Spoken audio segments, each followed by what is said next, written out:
She's a good girl, loves her mama, loves Jesus, in America too. She's a good girl. Yo, what is going down, y'all? Welcome in the most underrated podcast, broadcasting live from Certified Tattoo Studios. The homie Dow Palantonio sitting across from me. Guests in the corner. This is the homie Mike, right? This is your homie? That's my old assistant manager, man. That's Dope. the homie for sure. He said he wanted to come by, check out the podcast live in the flesh. So, yeah, if you guys are in town, man, any of you guys, any subscribers of the channel, anything like that, if you guys are in town, reach out to me, DM, if you want to come sit in during the podcast, man. More than welcome to. Love to have you guys. And, man, so many topics, so many things to hit on today. Mary J. Blige on the tee. How you doing, Dal? Good, man, good. It was a wild weekend, man. Got our first snow set. Yeah. It was real nice. It was fucking cold, man, right now. Let me just be honest here. Terrible. The snow is pretty. It's nice to see. Get you pumped for the winter, man. I'm a big snowboarder, so seeing some snow in these streets. Do you ever? I know a couple different. I think was it A Basin or something else opened October 20th last year. So there are some times that they open in October. Do you ever go October? I never go October skiing. No, it's not my style. Not really, man. They call it the white ribbon of death. Usually one run that's opened. You've got lines on lines. I'm not a big fan of Me it. either. I think there's traditions, obviously, for opening days, especially like at Loveland, I believe it to be, maybe A Basin. But you have a mug that you got years ago, and you fill it with beer, and you go down these runs. So there's some traditions to it, but I've never been a part of it. I just don't like lines. I need a return on investment. If I'm going to drive out there, I need Did you already buy a pass this season? I did. I bought the Loveland midweek pass. It's like $300, dude. It's Monday through Friday.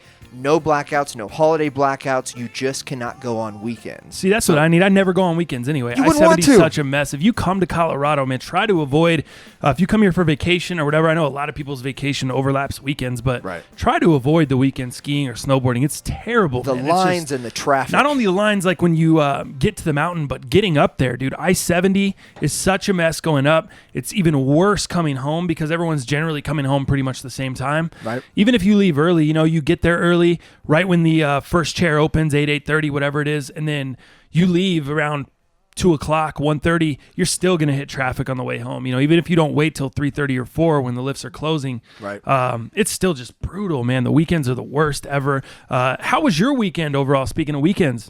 Weekend was good, man. So my highlight of the weekend was seeing a movie with the lady. There's some people that hit us up. We even discussed the movie Venom. My lady wasn't trying to fucking see that movie this weekend, dog. We talked about it was Venom. date night? Yeah, I had to fill up that love tank, you know what I'm saying? So it is what it is, man. Gotta do it sometimes. What does that even mean? Fill up that love tank. Fill up that love tank, That's the first time I've ever heard that in my life. If your shit, if stuff isn't working out, man, and you or your old lady are running on fumes, dog, you got to fill up that love tank, man. It's just like a car, man. Make her feel loved is essentially what you're saying. That is it, man. That is it. So we went and saw a movie this weekend, actually, and it was one that she wanted to see more than I. But there was some musicianship within the movie. So Star is Born. Yeah, Star is Born. I wanted to see that too. I knew you were gonna say that. Dude, that movie. Kind of jelly. Here's the deal. Worth seeing? I think so. Give me your So if Siskel and Ebert. Yeah, for sure. So if you're not Ebert and Roper, if you're not I guess. huge, what is it? Yeah, Siskel it's and Ebert. No, Siskel hasn't been around forever. Gene Siskel's been dead, so it Has he? changed to Richard Roper. Oh, and gotcha. Wait. What did I say? Oh, Ebert and Roper. Wait, maybe Ebert died. Is it Siskel and... No, it's Ebert and Roper. I don't know what the fuck I'm talking about. Anyway, we're down a rabbit hole here. Give me your review. How about that? How about that? So if you're not into music at all, singer-songwriter stuff, how rock stars live or the lack thereof, it may not be up your alley because the plot does take a little while to get you involved, I feel like. How long is the movie? God, I think it was like 2.5 hours. 2.5. Oh, so okay. it was a little on the longer side for sure, but here's kind of my review on it. So Bradley Cooper and Lady Gaga are the stars of this movie, and Bradley Cooper actually directed the movie, so he did a great job on all aspects. They're talking, Oscar nominations and all kinds of things. What I will say is Bradley Cooper sung all of these songs. That's what I heard, and I heard the soundtrack debuted at number one. The music, way sick, I thought. And a lot of his music in this movie was a lot of singer-songwriter, blues. It had a lot of blues aspect to it. Lady Gaga, you know what, man? She has been great. She has got many awards throughout her career. She is very awesome. Her style is very, very provocative and odd and weird right in the past. holy shit, man, this movie gave me a whole new respect for her. You didn't think she could act or what? Well, acting, but on top of that, singing. Like I don't have any Lady You didn't know Gaga. she's like an incredible singer. Like you don't have to have any of your record. Honestly, even if you have her records, you're still not going to be able to hear. They're overproduced. You don't know who can sing and who can't on a record. But if you've ever seen her live, just seeing her on SNL, seeing her on these shows, man, I knew she could sing. Especially, the point where I knew she could sing when she went and put out that last album with Tony Bennett, and they kind of did a duet style thing. I know heard of her on that, Howard but Stern. I didn't hear it. I heard her on a few other different shows doing promos and singing live, and she was awesome. Dude. Well, and here's and with her, so I didn't even know that she was super super pumped on singing live. So she doesn't do any backup tracks. She doesn't do any backup vocals. Yep. She is very very against all of that. So I'm finding out all of this stuff as this movie came out, and then after we saw the movie, I kind of researched her and did some research on her. Holy shit, man, do I have a whole new respect for her. And a respect that I always had, but it's just over the top now. Hearing her sing in this movie, like they did, a lot of this movie were from live performances, for example, that they did in, what's that California big festival they do, where all Coachella? Yeah, you got it. So they do all the trends with all the new clothing trends and the new music. A lot of these performances were at Coachella, some of these other places where like South by Southwest style, where they actually did these live, and that was important to Gaga. And as a matter of fact, Gaga wouldn't sign up for the movie. She wouldn't sign off on the movie unless it was done this way. Oh, no shit. That's how big she is of an advocate of doing things live and doing things the right way. So, whole new respect for her, her style. I shed a couple tears in this movie. Really? I did, man. Wow. I feel like I'm a hard ass. The lady thinks I'm a hard ass, but man, music does something to people. Oh, for sure. And hearing this shit out of Lady Gaga just blew my mind. And Bradley Cooper did a hell of a job, man. It's a remake, right? Yes, I do. I think it's been remade. This is the third time. Yeah, and all still based on true stories, correct? Yeah. So, I thought the movie was really good, man. I would say anybody that has any passion towards music, what rock stars go through, what they live through, what they do, that side of the business, man, it's an in-depth story. And then it also is, intimate with these two and their evolution. I don't want to spoil anything, but a great movie. I would say it's definitely worth your time or anybody's time to go see that. A couple things. Number one, did you see any of the originals? I did not. So this is the went first into this time. blind. Yeah, same. I'm the same way. Blind. I haven't seen any of the originals, so I was just wondering if you'd seen both, how it holds up or how it compares. Do I need to go back and watch the original? But you obviously don't know. What about you, JJ? You're about 42. I'm just kidding. He's 19. He obviously doesn't know. You don't even know what we're talking about, do you? I know the movie you're talking about, but... Do you know it was a remake? No. I figured. Okay, anyway. you just sensed us back. Okay. Anyway, my second question was, would you say worth it? Worth it to go see? Worth it? I guess I have three questions. Third question, does Bradley Cooper look older? In the previews, he looked older to me. It looked like you could see some crow's feet on his eyes. It looked like he had aged. Yeah. And I was like, man, did they make him look older for the role?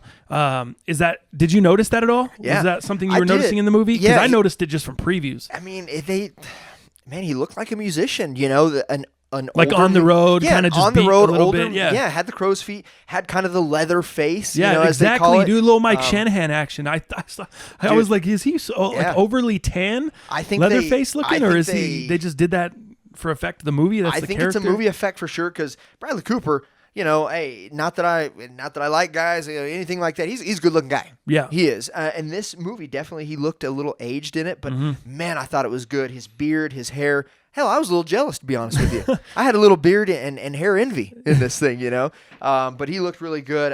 So you do recommend it? I do. You do recommend seeing it? Even if you want to see it by yourself, man. Take your lady, take your dude, whatever you want to do. Great movie. Yeah, man. Did you do a movie tavern where you can get the food and all that stuff? We didn't. You guys do? No, we just did a basic theater kind of by the house. Gotcha. Friday or Saturday night?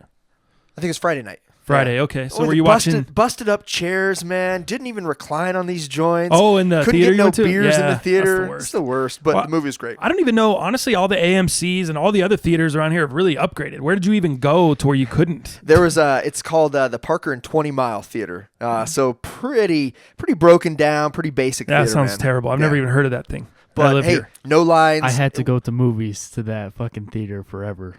Oh, you know that theater? Yeah, I used to live you there. bought that life? You used to work there? You were scooping No. popcorn there? No, I used to live there, fire. like 15 minutes away. All right, That's man. tight. So you know what I'm talking about. Yeah, I mean, there's just But there's a lot of empty seats in the house. You can kind of sit where you want to sit for good reason, obviously, because people are going to pay an extra $7-8 to go to a fucking nice place. But hey, man, we got great seats. We got to see the movie when we wanted to. We didn't have to purchase in advance. It's literally kind of live by the seat of your pants kind of thing, and that's how I like to live. So you went and saw the movie. Obviously, you watched a ton of sports this weekend. Oh, and went to Texas Roadhouse, one of my faves. Yeah, love got that. The 8-ounce sirloin, no big deal. Medium, got the loaded baked potato. Good to go. I like the Roadhouse. That's a good steakhouse. I don't think there's a lot of places it's like... It's a basic bitch steakhouse Right. is what you would call it. Right. There's nothing special It's about essentials. it. We could have went to Del Frisco's, which is a awesome steakhouse in town, right? But man, you just get what you need. The wait is unbelievable. The wait time, man, shit, we waited an hour and 5 minutes. And Robin, That's too crazy for me. Robin's great. I wouldn't do that. Robin loves her like fancy places, so she was not too pumped. But sometimes she has to fill up my love tank. You dig? I dig. And that was that. We went to Red Lobster. Did you? And over the weekend, me and my lady, and Tell me about those rolls, though. dude, Tell me about the those most rolls. fire. That's all you need. The most underrated. The most fire. Man. Love the biscuits at Red Lobster, but there was no wait where we went. Nice. But before that, we went to Bass Pro Shop, and guess who I saw at Bass Pro Shop? That was the first time I've been in Bass Pro Shop also. I was looking for a safe, by the way. Bass Pro Shop. Boostgod? No, I didn't. See the Bass Actually, I want to talk Boostgod later we on will in this a little bit podcast later. once we get into sneaks. But no, we went to Bass Pro Shop, and guess who I saw there? Bass Pro Shops. Famous. Famous. Athlete in the city. A Broncos player. I'm trying to think. If I would have saw a Broncos player there, I would have been fucking pissed. You're in season. You don't need to be at Bass Pro getting no fucking hunting gear. You don't need to be over here loading up on shit. Yeah. You need to be in the playbook. If I would have seen a Bronco player, I would have said, "Hey, my man, Hey, my man. what are you doing here? You got The coaches know you're here. You got things to say. You want me to call Joe Woods? What's up? You want me to call Bill Musgrave? What's the deal?" No, I'm just kidding. But Famous. I don't know. It was Chuck Nasty, dude. Charlie Blackman. Yeah? Yep. And I saw him at I was looking over at the safes, and then I was looking over at the handguns by the Glocks and all this stuff, and I was just checking out the handguns. And there's probably about 10 to 12 people, somewhere between 8 and 12 people standing there looking at the guns. All of a sudden over here on the right, I'm like, "Yo, babe, check this out. It's Charlie Blackman." She's not big sports, but she knows what's up because we've been watching the Rocks. She's the been playoffs. watching sports with you. You've been teaching her. Exactly. Nice. So she's like, "What? Shut up." I'm like, I swear, turn around. She looks, she's like, "Oh my God. Chuck Nasty in the flesh, dude." Nice. Charlie Blackman over there. His wife has got his cart loaded up, bro. Like Really? one of those big Sam's Club, like flatbed pusher joints. Yeah. Stacked up, dude. And she's pretty little, especially compared to Chuck. Sure. Chuck's probably 6'6", I would say. super Like he's tall. a tall guy. Yeah. Really lanky. And she's pushing this flatbed thing just stacked full of stuff, dude. Packages. I'm like, damn, this fool's loading up for the off season. Like, wow. He's a big outdoorsman. He's a big hunter. If you don't know Charlie Blackman, he's big into that stuff. Do you have the cart was loaded with what? Yeti coolers? I don't even know. I don't know. I stayed away. I didn't want to be. I don't want to be that guy. You wanna be that guy? I was just trying to let him chill. But I said to my girlfriend, I was like, "Hey, do you think all these people are just as nice as me or we are here, and they're just not bothering him, or do you think nobody notices? Nobody knows what the guy looked like." And I think that's the case. I don't think people are that courteous. You know what I mean? I think there are courteous people out there, but there's not everyone is that courteous. People, especially in this day and age where everything is document yourself. Yeah. You have to document your life. You have to prove your life on the internet. The selfies are the everything. videos, You know what I mean? Showing where you were. Because I do the vlog and the podcast and things like that, I almost stay away from that. I like a break when I'm trying to just do my thing and have my personal time. I don't go live a ton on IG Live. Like I see these people just all day, every day posting and going live and doing all this. I don't do a ton of that because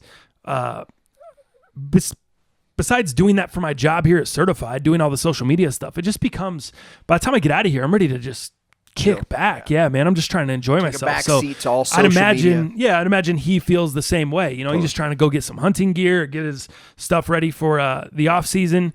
And I just didn't want to bother him. And I feel like, I don't think that everyone else was the same. I think that people just didn't notice or maybe recognize, because he was standing kind of down a little ways from where the crowd of people was, but all you had to do was look to the right and you could tell, that was Chuck Nasty over there. He's a pretty in the flesh. noticeable guy. Right. So like I said, super tall, huge beard. You know what I mean? Long hair. Yep. All that. Yep. So all that went on. And then, So what were you doing at Bass Pro Shop? literally, the Stapleton Bass Pro Shop over there, the Red Lobster's over there. I was like, Gotcha. let's stop by here and look at some safes. Gotcha. Long story short, I'm not going to buy anything from there because it was just way too much. But I'm looking at like a nice new fingerprint safe just to keep, valuables and stuff like that in. Nice. And so I'm going to probably order it online, but I was just kind of doing some research, seeing what they had. Seeing what it looked like in the flesh. Yeah, they had some really cool, I don't even know what they're called, but those kind of disguise safes where there's like a hanging wall clock or it's like a desk, ornament or clock. Or and there's behind a safe. picture, like the old movies, So they had a bunch of cool selections, stuff like that. I just felt like I could get a better value online and get a little bit more for a little cheaper. It's the name of the game anymore. Probably going to go online. So yeah, I kind of just did that, cooled out, worked this weekend. Obviously watched Michigan beat Wisconsin Saturday night. Huge beatdown, feet up game if I've ever seen one. Ooh. I was nervous. Number 15 coming into Ann Arbor, taking on number 12. Yeah. And I was really nervous for that one. So glad my boys got the dub. Michigan, big time win on Saturday night. And then yesterday, JJ called me super sad, almost crying that Ariana Grande and Pete Davidson had kind of split. I know. What the hell are you talking about? God, I know. They were last seen together on the 10th. You know, everything looked really good. And yesterday they said, hey, it's just not the right time. They did, however, allude to maybe something in the future. And I think that was just to, so people weren't slitting their wrists in, sorrow, I think was probably the case there. But slitting wrists, I mean, not to make light of that or joke about anything, but damn, dude, Pete Davidson, I mean, he just did a Howard Stern interview maybe 2 weeks ago. Did he? How was it? 3 weeks ago. It was awesome, the interview itself, but it made me, he just kept, I don't know, the interview itself, obviously anything Howard Stern does, anyone he interviews, it's going to be interesting because he asks the right questions. He's just such an incredible interviewer. But something about the interview really rubbed me the wrong way and almost made me not like Pete Davidson. You know what I mean? Like, really? Because before I was kind of just in the middle. Like I was like, I don't think he's that great on SNL, but I don't think he's terrible. Right. He's just what it is, cool. Like he was just cool. Just was what it was. I mean, I didn't ever really have a second thought about the guy.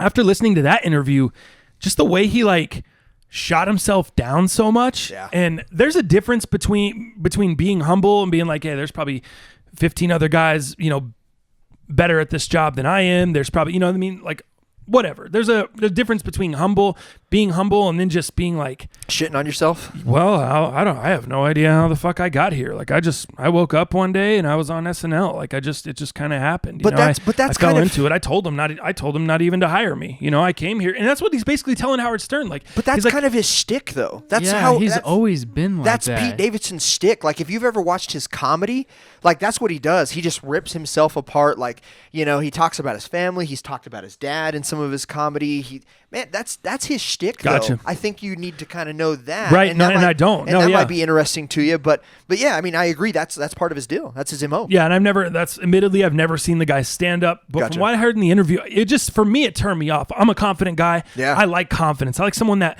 knows what they're talking about, has done the research, comes to the table with some facts, comes to the table with some hard-hitting opinion that's backed up by facts or that they're really believing. Sure. Like I said, logic over emotion. He just seemed way too emotional for me. Not the kind of guy that I would probably become really good friends with. Not to say I don't have friends that are emotional, but not the kind of person that, I don't know, I just don't respect emotional people as much as I respect logical people. You know what I mean? Just because we can't base everything. It's like an ex-girlfriend. I'd much rather date a logical girl than an emotional girl because at the end of the day, how are you going to reason with emotion? You can't. It's just the way they're feeling. Yeah. And you can't tell them not to feel. You can't tell them not to feel that way. So when I have conversations with emotional people, it's like, oh man, but you're not looking at it logically. And then it's more emotion and more emotion.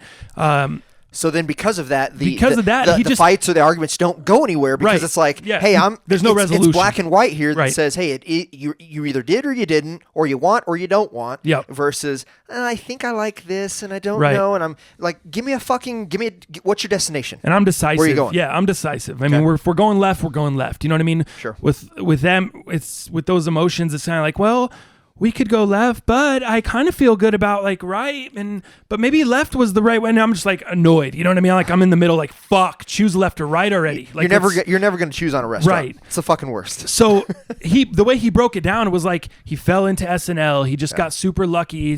I've heard him say multiple times like, yeah, with Ariana, it's like I won a game show. Like I don't know what I would do. Like I don't even deserve her. I don't know how I got here. It's kind of true because I don't know how he landed it either. Right, but man, like be like, yeah, because I'm that fucking dude. Like that's how I got. You know what I mean? I don't know. We just differ. You know what I mean? We're just two totally different cats. I know he's into sneakers. I saw his Complex episode, sneaker shopping. Yep. I just don't. I didn't see once I heard that interview. It's funny. My girl and I were driving back from Blackhawk when we heard that interview, driving through the mountains. So it was great. Yeah, so we were able to listen to the whole thing on the way home. Dude, he sounded, we went away from the interview like, this relationship's done. It's never going to work. Really? My girl was like, no girl wants a man that doesn't even really feel like a man. Like he feels like a little boy that's like a puppet boy. Like she's going to have to do all this taking care of. My girl was like, I've dated guys like that are like these little charity cases and like these, okay, I'm going to clean you up and try to make you into what I want. And she's like, I never want to be in a relationship like that again. I want to be in a relationship with a man who's decisive, who takes what he wants, who knows what the fuck he wants, who gives me some direction. Like that's a man. You know what I mean? Like if some shit happens, I want to know my man is going to make sure that things are okay and take care of us and take care of the family or whatever. He does not strike me as that kind of guy. And she echoed that being a woman. Mm-hmm. She was like, I couldn't do it. Like I said, it felt like a charity case. It felt like one of these situations where Ariana Grande is constantly going to be just having to pat him on the back and make sure he's emotionally stable and make sure he's okay. Or taking the lead. She's taking the lead. Right, exactly. I mean, think about it. She moved him into her place. Mm-hmm. She has a $16 million New York City apartment that she owns, and he moved in there. Right. You know what I mean?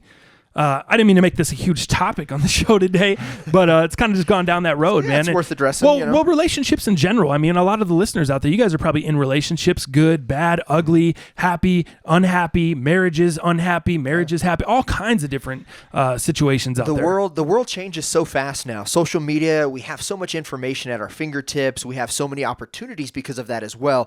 And there's a lot of us out there that don't know how to deal with those opportunities or having that information at our disposal and so quick. And I think relationships are hard these days, man. There's a lot of pressures, there's a lot of stresses, and that's just because the world's evolving and moving so damn quick anyways. So and then you just take in the financial aspects and some of the main things, relatives that, and finances, which are usually, or infidelity, the top 3 reasons why people split. Things come at you quick, man. Did you see those, speaking of marriages and the long lasting or the luster and all that stuff, did you see the graphic last night on Sunday Night Football when they did the cake and the Married with Children music? I did. Dun, and they were going down the list of Tom Brady and Bill Belichick and the average marriage. Reason I bring that up, the average marriage, 19.2 years. I wouldn't have guessed that. I would have thought way shorter. I would have thought so too, like somewhere in that 14, 15. Yeah. So I was kind of shocked to see that number. Yeah. But I remember when he came in, as second string, got his opportunity. I remember that, but man, time's just gone so quick, man. Yeah, for sure. So to kind of put a capper on this, do you think they do end up back together? Do you think it's done? I saw the rumors of the splitting, and then I saw all the reports come out. Yeah, I was on it pretty early, just because I was on Twitter during the games yesterday, tweeting, watching the games and stuff, and so I saw it, and then about an hour later, I saw kind of not necessarily retracting, but maybe pulling back to says they're working things out or they're trying to, maybe it's just not the right time. Maybe there's a better time, all this. And I know Ariana's going through a lot with the Mac Miller thing. When somebody dies, whether you were close to him at one time or not now, it doesn't matter. It's still altering, the public eye, always being under that microscope. I mean, there's a lot of stresses and a lot of pressures, and you add somebody like Pete Davidson, and I think his name is kind of hot right now. Let's call a spade, but Ariana helped with that. So I think there's a lot of unwanted pressures, that celebrity status. Man, celebrity relationships, it's hard to make those work, man. So I think if they're done now, I think it's probably done.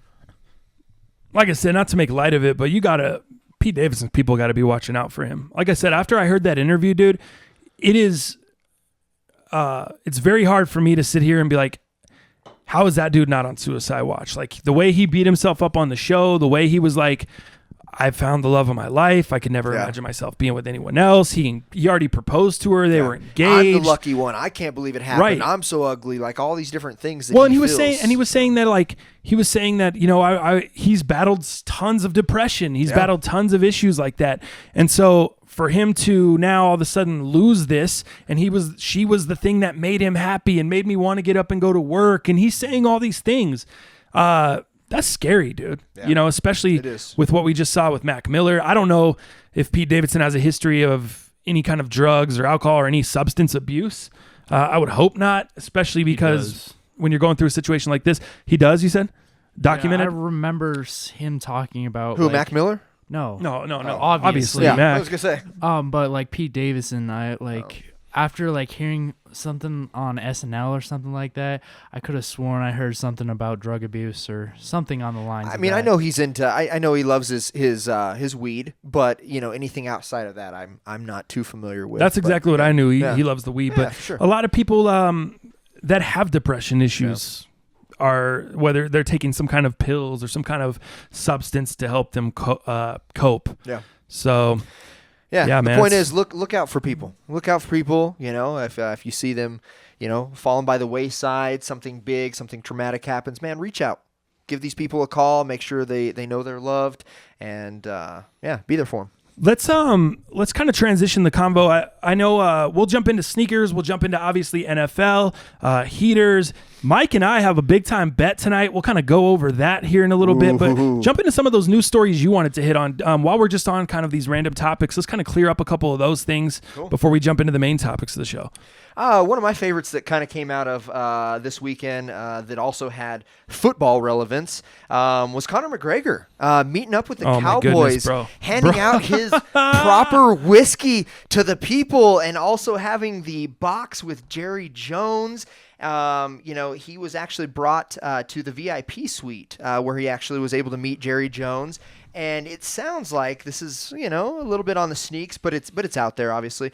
It sounds like they had some great convos about expanding Conor's new whiskey venture, his proper whiskey. Gotcha, okay. So with Jerry Jones, I was going to ask what was the point of him being there. That makes more sense. And I think that was kind of the point of it, but I also think, it sounds like Conor's a pretty big fan of the Cowboys. Jerry Jones, obviously, when you think about running businesses, Conor's a very, very business savvy man. If you haven't got that yet, and a premier marketer of himself and of his own brand. So, I think there is a lot of relevance in him meeting with Jerry Jones and that respect kind of thing.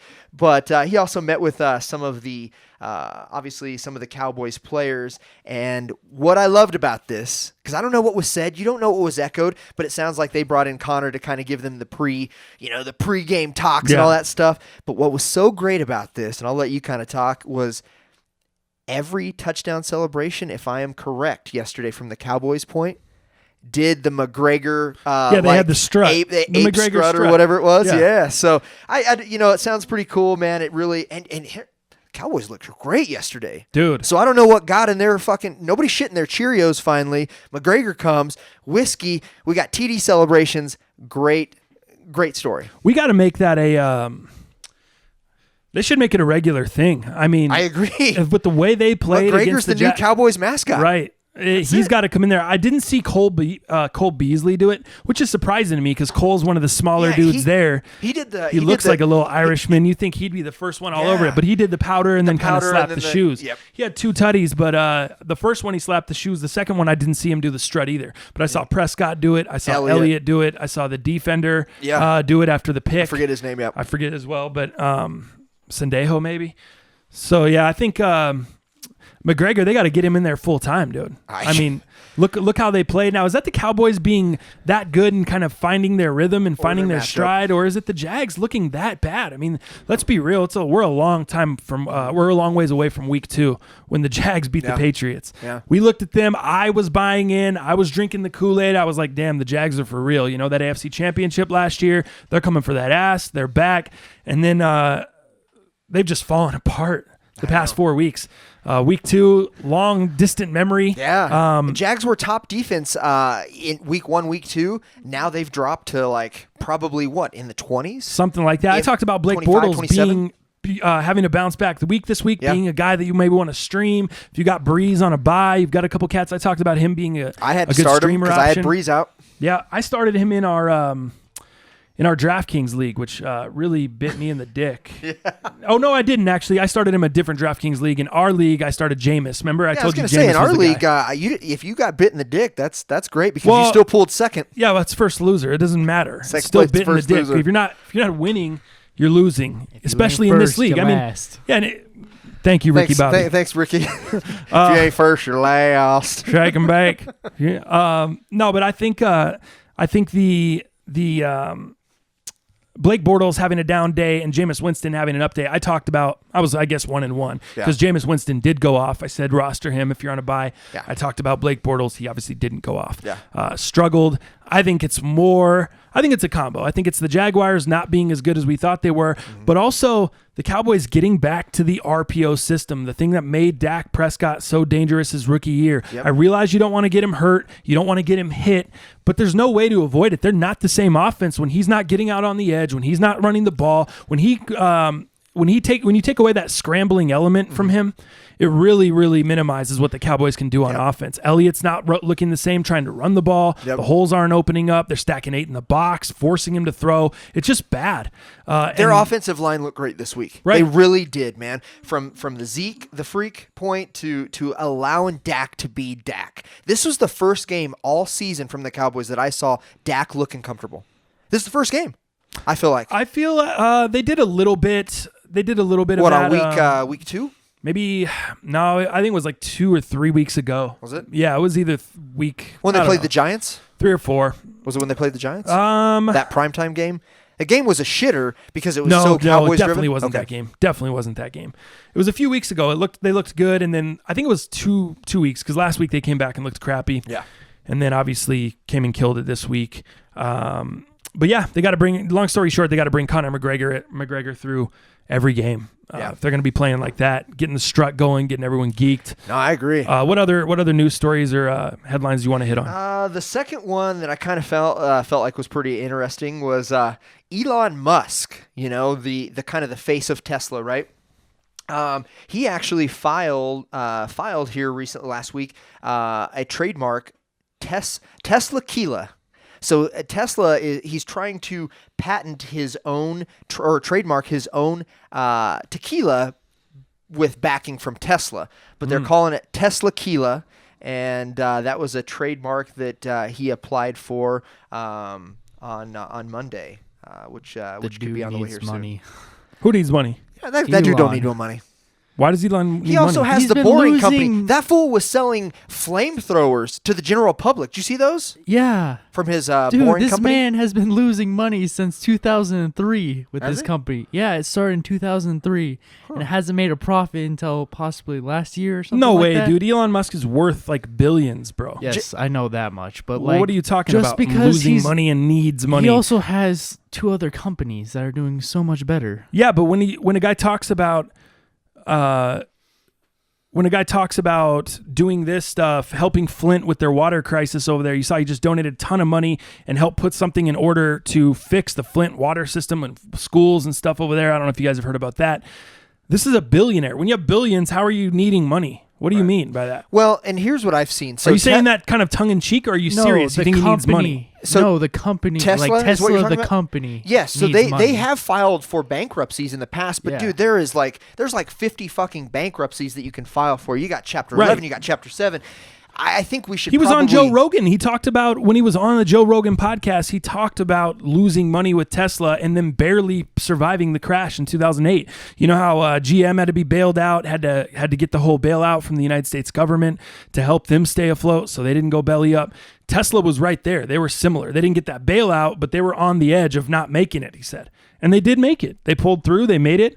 So you're telling me that this company is still not profitable? Well, like, he also lost a ton of money after smoking weed on that show and everything. Joe Rogan and then podcast? he also Yeah, the got stock went down. Yeah.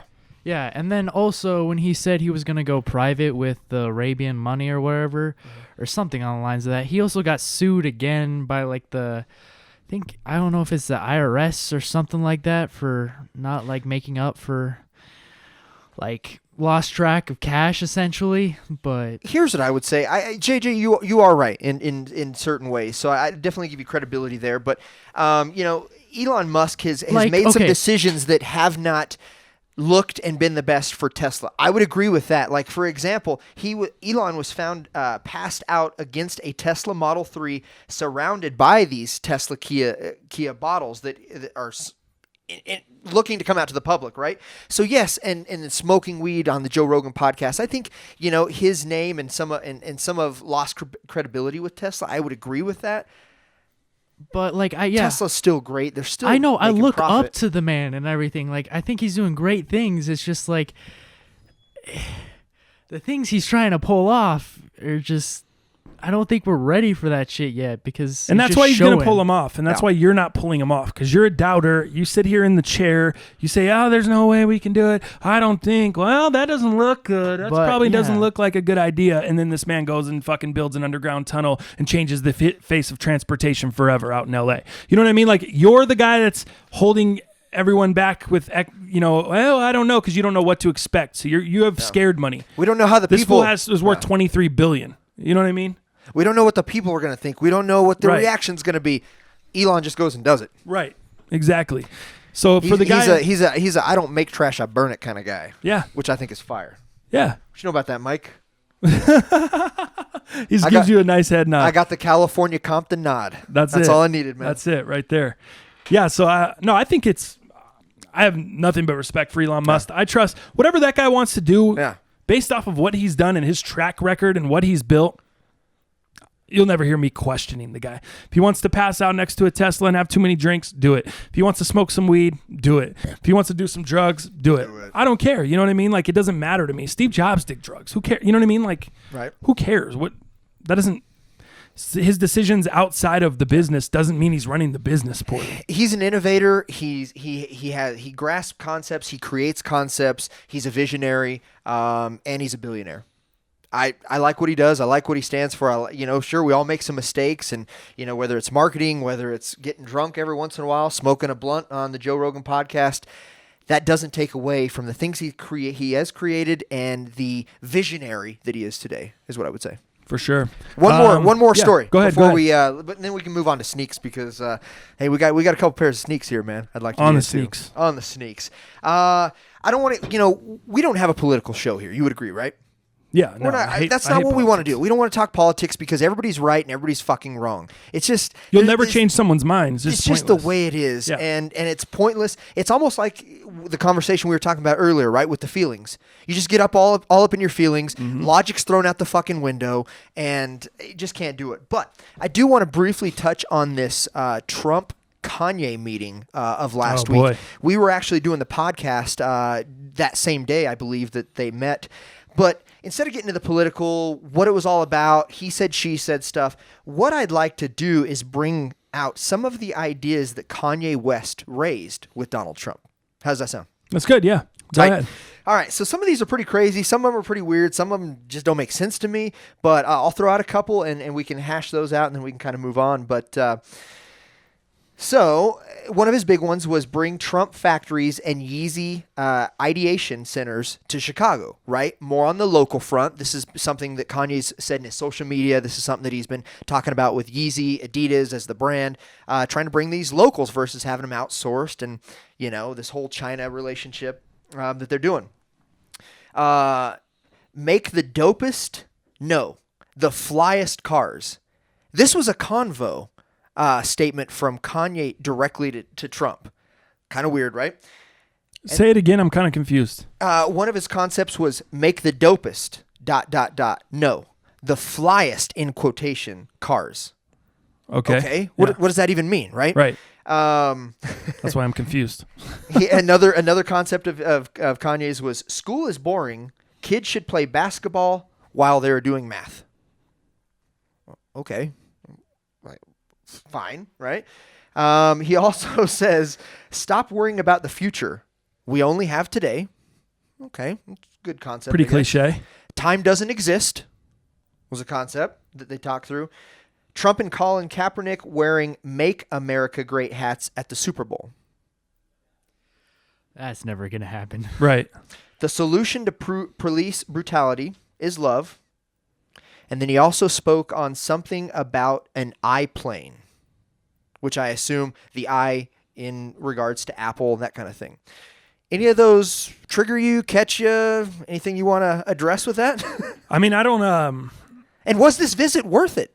Based off of Kanye's ideas that he raised, this is just a slew of them. I mean, I'm sure there was more, but these are just a slew of them that I found. Any of those?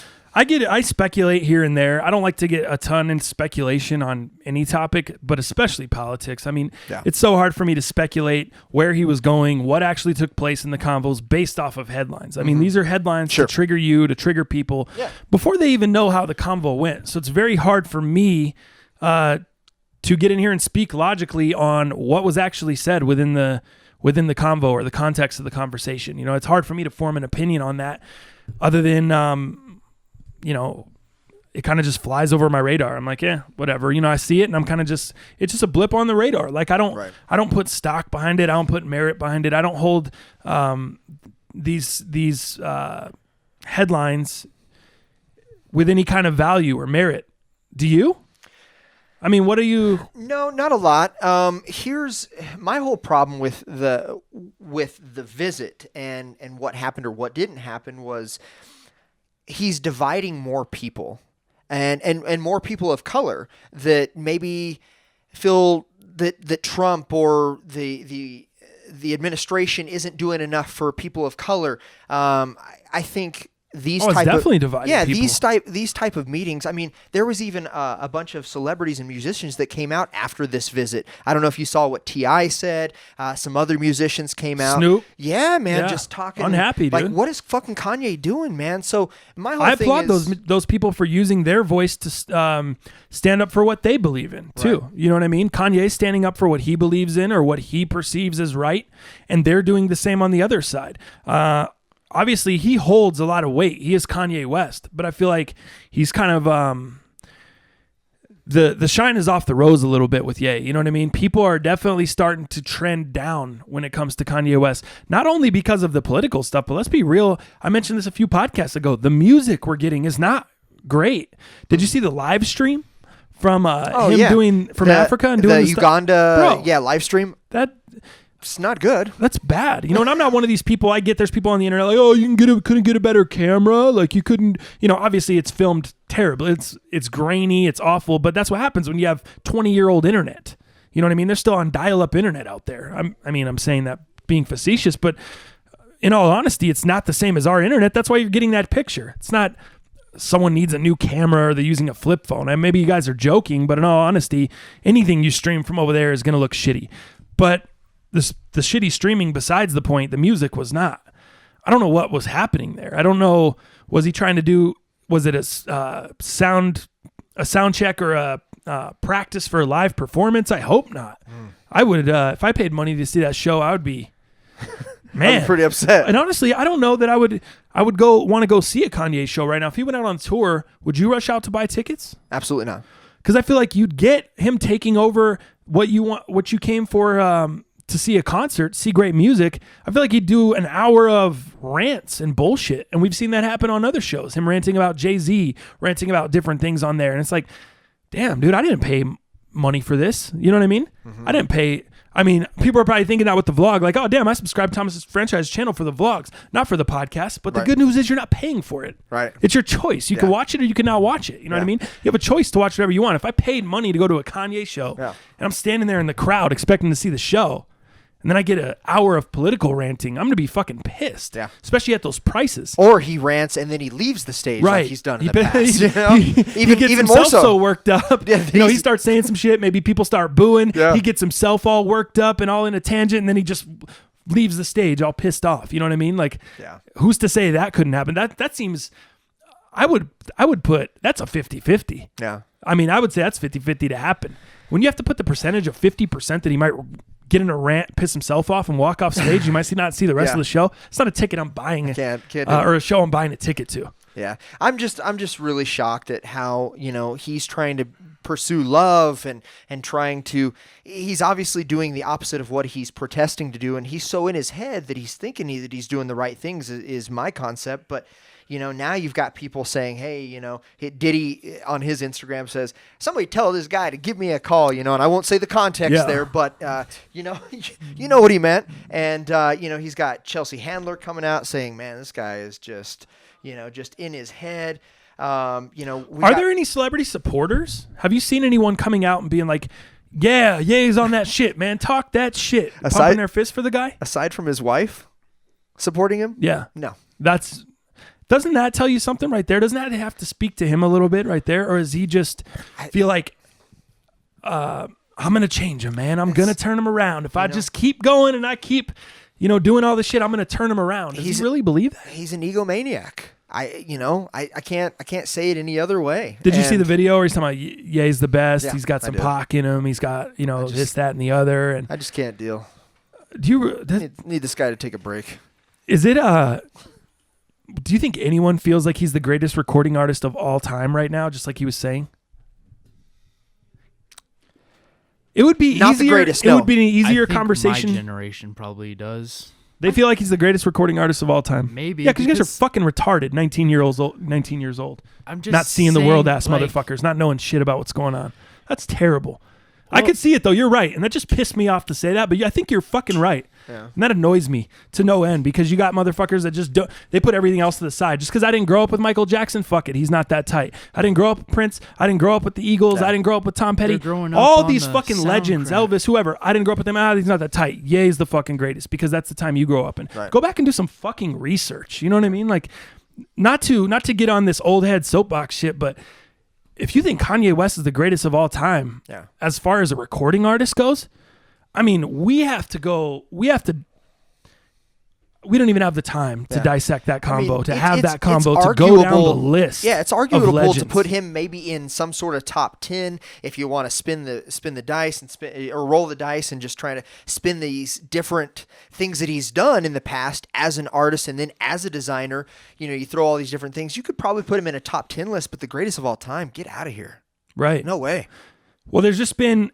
It would be a lot easier to have this combo if he was putting out great music currently. If the guy was still putting out incredible music, it would be a lot harder to have this conversation. You'd be like, well, fuck, dude, the last 3 albums have just been slapping. Like this guy is not like fine wine. He is not aging well. Right. It's my opinion, of course. Kardashians fuck everyone up. Look what they did to Bruce Jenner. You get around those people, it's curtains for you. Dude, look at Chris Humphries. Look at any of these They fools. ruined basketball careers as well. Right. I mean... I'm hoping Ben Simmons is going to be okay this year. Dude. After, because Tristan Thompson wasn't shit last year. That's what I'm saying. He still is not shit. That fool still thinks Cleveland is one of the best in the East. I know the road goes through Cleveland. We talked about that. Get the fuck Playoff road goes through here. Cleveland, he said. Or he tweeted. Yeah, it was interesting. So I don't know. That's we can put a button on that one, but that's really all I have to say. I mean, if he was making good music, it'd make the conversation harder to have. But right now, absolutely not. No. Not even close. Don't need to have the convo. But you bring up a great point, JJ. And when you brought that up, I felt my core. I got heated. It rattled me. You know what I mean? Just kind of like, what the fuck? You're fucking right. These motherfuckers do think you're right. They do put him in that regard with their whack ass style and their little bullshit and their fucking We're growing up on shitty music, so it's like. Yeah. Yeah, you guys are coming into these young millennials. What is he doing though, as far as style? Like wearing a pair of jerseys, sweatpants with some white tube socks pulled up over, tucked in, like he was going to make a late night People of Walmart run. Yeah. What is he doing? Yeah. The style's not good. The music's not good. His views aren't good. Mm-hmm. What's good about this man right now? What are we? Nothing. We're obviously talking about him because his comments are in the headlines, but let's be real. Is there anything good that this man's putting out right now? Not that I'm aware of. I think everybody's There's a restock coming. Everybody's over the Yeezys. There's certain silhouettes that people are liking, but again, we're still living in a style of the 350 I don't V2s. even give him all the credit for that. No. Look, that's still a lot of, maybe not a lot, but that still has Adidas' hand in there. Yeah. Adidas still has a hand in what he's doing with Yeezy. It doesn't with the Yeezy season shit, and look at what the Yeezy season stuff's doing. Yeah. Not shit. No resale value. No resale, sitting. It's not selling out. Yeah. It's fucking not hot. It's not hype. It's not good looking. Yeah. You know what I mean? I don't think any of that shit's really ever been good looking. I think the one thing that I saw that I was like, I might fuck with it. I may have seen a hoodie here and there. Yeah. And then those, I think it was season 2 boots, those kind of, like the 950s. crepe Like or the crepe boots or whatever the fuck they were Look called. kind of like No, not the military 950s. boots. Was it 950? Are they 950s? Yeah, I don't know I if they could've have a sworn. term like that. I think No. they're just called like crepe boots. Like, no, they're like a Yeezy season release. It's Yeah, not they're like like- an Adidas. I know. No Like, partnership they're with like Adidas. these like military boots. They're kind of high up. They look Yeah. like Indian boot, like you would do some Indian dance around the fire, like Native American style. Well, Indian, not feather, not dot. You know what I mean? yeah. People Ooh, get got 'em. confused. Yeah, feather, not dot. Indian. Like that's what they look like. They look like some lace up the front with the leather lace. Definitely. Those Yeah. I might be able to rock. Like those, I would mess with like the tan joints Right, there, maybe. right. With the laces. But yeah, they're kind of military driven, kind of looking, and I think those would look pretty dope with some pants tucked in them.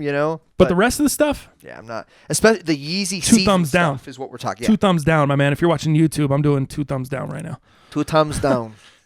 Let's move. You have anything more on that? You good? I'm good with the news stories, man. Let's move into sneakers. Let's go sneakers. You got 2 boxes of sneakers sitting here. So let me take a look at those. So real quick. one of which was what we copped. Remember after the last podcast, we went and got our elements. Yes. Oh and, yeah. And by forgot. that Let's- I mean I. yeah. Let's update and you him can on tell that. them why. Fellas, this is a tough shoe. To get the sizing right. First of all, that's what I will say on this shoe. As I take Dallas shoe out of the box here, the Element 87. Which color is this? Like the sea green or sea Yeah, it's foam like it's like sea foam. I heard that they were called the Neptune. Don't quote me on that, but it was the darker colorway, some navy hits, has the green herpy pods, has the gray React on those joints. I love how that's just become universal. Like they're just herpy pods. call 'em That's herpy- what it is. I Like call it's not them- even like anyone being funny. It's just everyone has really I called them herpy pods from day one. You remember? taken that over. I was Yeah. on these guys early. Love them. So here's my thing with these Reacts, man. We went to cop them at Bait. We got there late. We got out of the podcast. We did not have to wait in line. Mm-hmm. We went in. There were 2 sizes left in the what are they? The chill, That solar chill. I think they're Solar called. Chill, is that what it was? I think they're called solar chill. Do you even know? Do you know the proper name for them? No. The ones with the black React and the I know what The you're most talking hyped. about, but I think they're have solar no chill. idea. Yeah, I think those were the most hyped, which was surprising to me because they had 2 sizes left or 2 pairs left when we were in there, and they were both size 12. So, which is my size. So I'm thinking, okay, cool. This is going to be good. And a lot of people told me on Instagram, go a half size down. A franchise, go a half size down on these Reacts. They're not going to fit true to size. Some people say true to size. Some people saying half down. I put my foot into that 12. I'm thinking, oh man, I have an issue here. And that thing was so tight, and you were there to witness it. It was so snug on my foot. Dude, your toes were bulging through Dude, that. they were almost like, busting I out the felt toe. like the shower curtains were gonna like explode. They were almost busting out the toe box. Yep. So I'm like, man, Dallas, am I like, do these just fit this way? Like, am I tripping? Why are everyone telling me go half down? People Absolutely are messaging me, yo, they got a full size run of 11 and a halfs over here, sending me website links. Everyone's selling me go 11 and a half. Some people are saying true to size, but most people go 11 and a half size down. So, but I put on the 12 and it was way too tight. It was hugging the shit out of my foot. So I'm like, do you guys have 12 and a half? Of course, no 12 and a halves. So then they do have a 13 in the orange, the total orange, I think they're called. Yep. Which like the kind of like the Bronco colorway Bronco there. joints. So I put on the 13 and guess what happens? It looks like a Ziploc bag on my foot. The shit is just wrinkled, way too big. You got crinkles on the sides. You got crinkles at the toes. Bad, dude. The worst look. Just bad. Yeah. Extremely bad. So that's really all I could say. It just didn't look good. So I'm still on the hunt for a 12 and a half, but that's the problem is I don't want to pay resale and I don't want to go buy a 12 and a half and then get it and not be satisfied with it. So this may be a shoe that it's just too difficult for me to cop right now because I need to try on a 12 and a half and I'm not going to go jump out the window or pay resale prices just to have a 12 and a half to decide and put it on and decide I don't like it. Yeah. So this might be a shoe that I'm going to have to wait some time on until maybe the hype dies down a little bit. But to be honest with you, even when I put on the 12 and it was fitting snug, and it didn't look as crappy as the 13 because the shower curtain area was all stretched out and it looked nice like it should. Yep. The shoe was just too tight. It was just too tight. And it has the cork insole. People told me to pull out the cork insole because it gets loose. It flops around. I didn't feel like I would have any of that because the shoe was overly tight. I love the cork insole, and you know what? I have People told me put an Ultra Boost insole. I have done that, and it's cool, man. I like it. I like it both ways. I don't think there's a right or wrong way. Whoa, but no homo. Pause. Anyways, Pause. Bars. how are you just gonna skip over? I like it both ways, Dallas. Go ahead.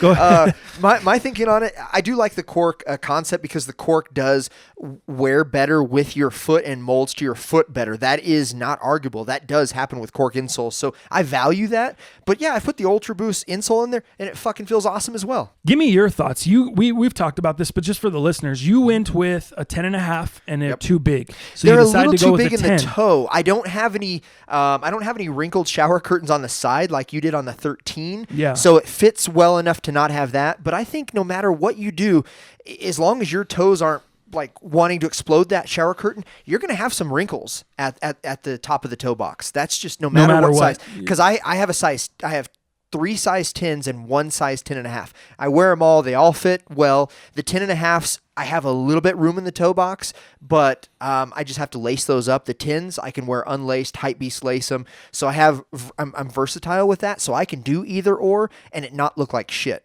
But Gotcha. Truth be told, they'll stretch just a little bit. So for me, I do like the size 10. I call myself a true to size 10.5 typically. So it's not like I'm sizing down going with this because a lot of PK Ultra Boosts, I'm going to go with a size 10 just because they're so stretchy. And I feel the same way about this. Do you okay, so yeah, that gives people more just a better fit a in little their bit better head, guide. hopefully, is what that does. But I will tell you, I went for the Chill Solars. I think they're called the Blue Chill Solar Red. Oh, is okay, the I full call them name. Solar Chill. And that was the Solar most Chill sounds way tighter. Yeah. Get me in the marketing department. Like, Solar what are you doing? Chill. Hit It's me up, way Nike. better than what the Chill Solars. Yeah, they call them the Blue Chill Solar Reds. That's crappy. So Solar Chill. So I went to buy that size, and we were able to find a 10.5 for me.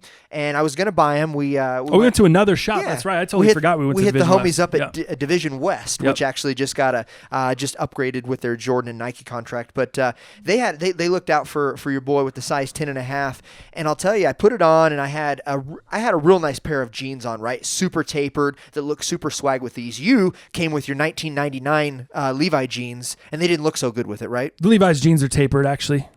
I don't know what you're talking about. Are those the Levi's 510s? They're not 510s, and I was wearing the Levi's Jordan 4s, so fuck yourself on that because I was not going to wear some. No, you weren't wearing the Jordan 4s. You were wearing the fucking top 3s. You were wearing top 3s that day. I was wearing top 3s, but then I wasn't wearing Levi's. That was the next day I was wearing the 4s then. Oh, okay, so gotcha. fuck yourself doubly because I wasn't even wearing Levi's on that day. Well, they didn't look like Jenko's, dog, but they were not the right They were shoe. not. They were fucking regular like tapered jeans. Oh wait, what day was that? What did I wear? We recorded the Thursday. fucking podcast. Let me You go wore look at the Levi's, video. dog. I'm telling you wore Levi's, and they were I tapered. wore blue Levi's and they were tapered as fuck. They weren't tapered like my joints. They weren't skinny jeans, Dallas, but they were tapered. You were wearing skinny jeans. I was wearing skinny jeans. Okay, well then that's not tapered. That's skinny jeans. Yours were tapered, but they didn't look good with that shoe. There's No, doubt they about looked awful, and that was going to be my next point. Is styling this shoe is absolutely ridiculous. Atrocious. You So- have to have It's a the gym shoe, man. you have to have the right pair of jeans, the perfect pair of jeans, Yeah. and honestly, it. Joggers are probably a better option. even the jeans you had on, Yeah. I thought they looked. It was They were okay, okay. but it wasn't like I'm like, oh man, that's a fire fucking fit. This is a jogger shoe, gym shoe for sure. I think you got to have some sort of You gotta. jogger, some sort of like Jogger, track sweats, pants, whatever you know, it be. yeah. That's what this shoe is for. I don't think anything else. But let's get back to my 10.5. So the homies at Division West looked out for your boy, and the most hyped colorway. That was the color that I wanted. I'm glad I was able to try it on because that black React with the upper of the shower curtain, even with the skinny pants that would normally look well with these and that I've worn in the past and gotten compliments.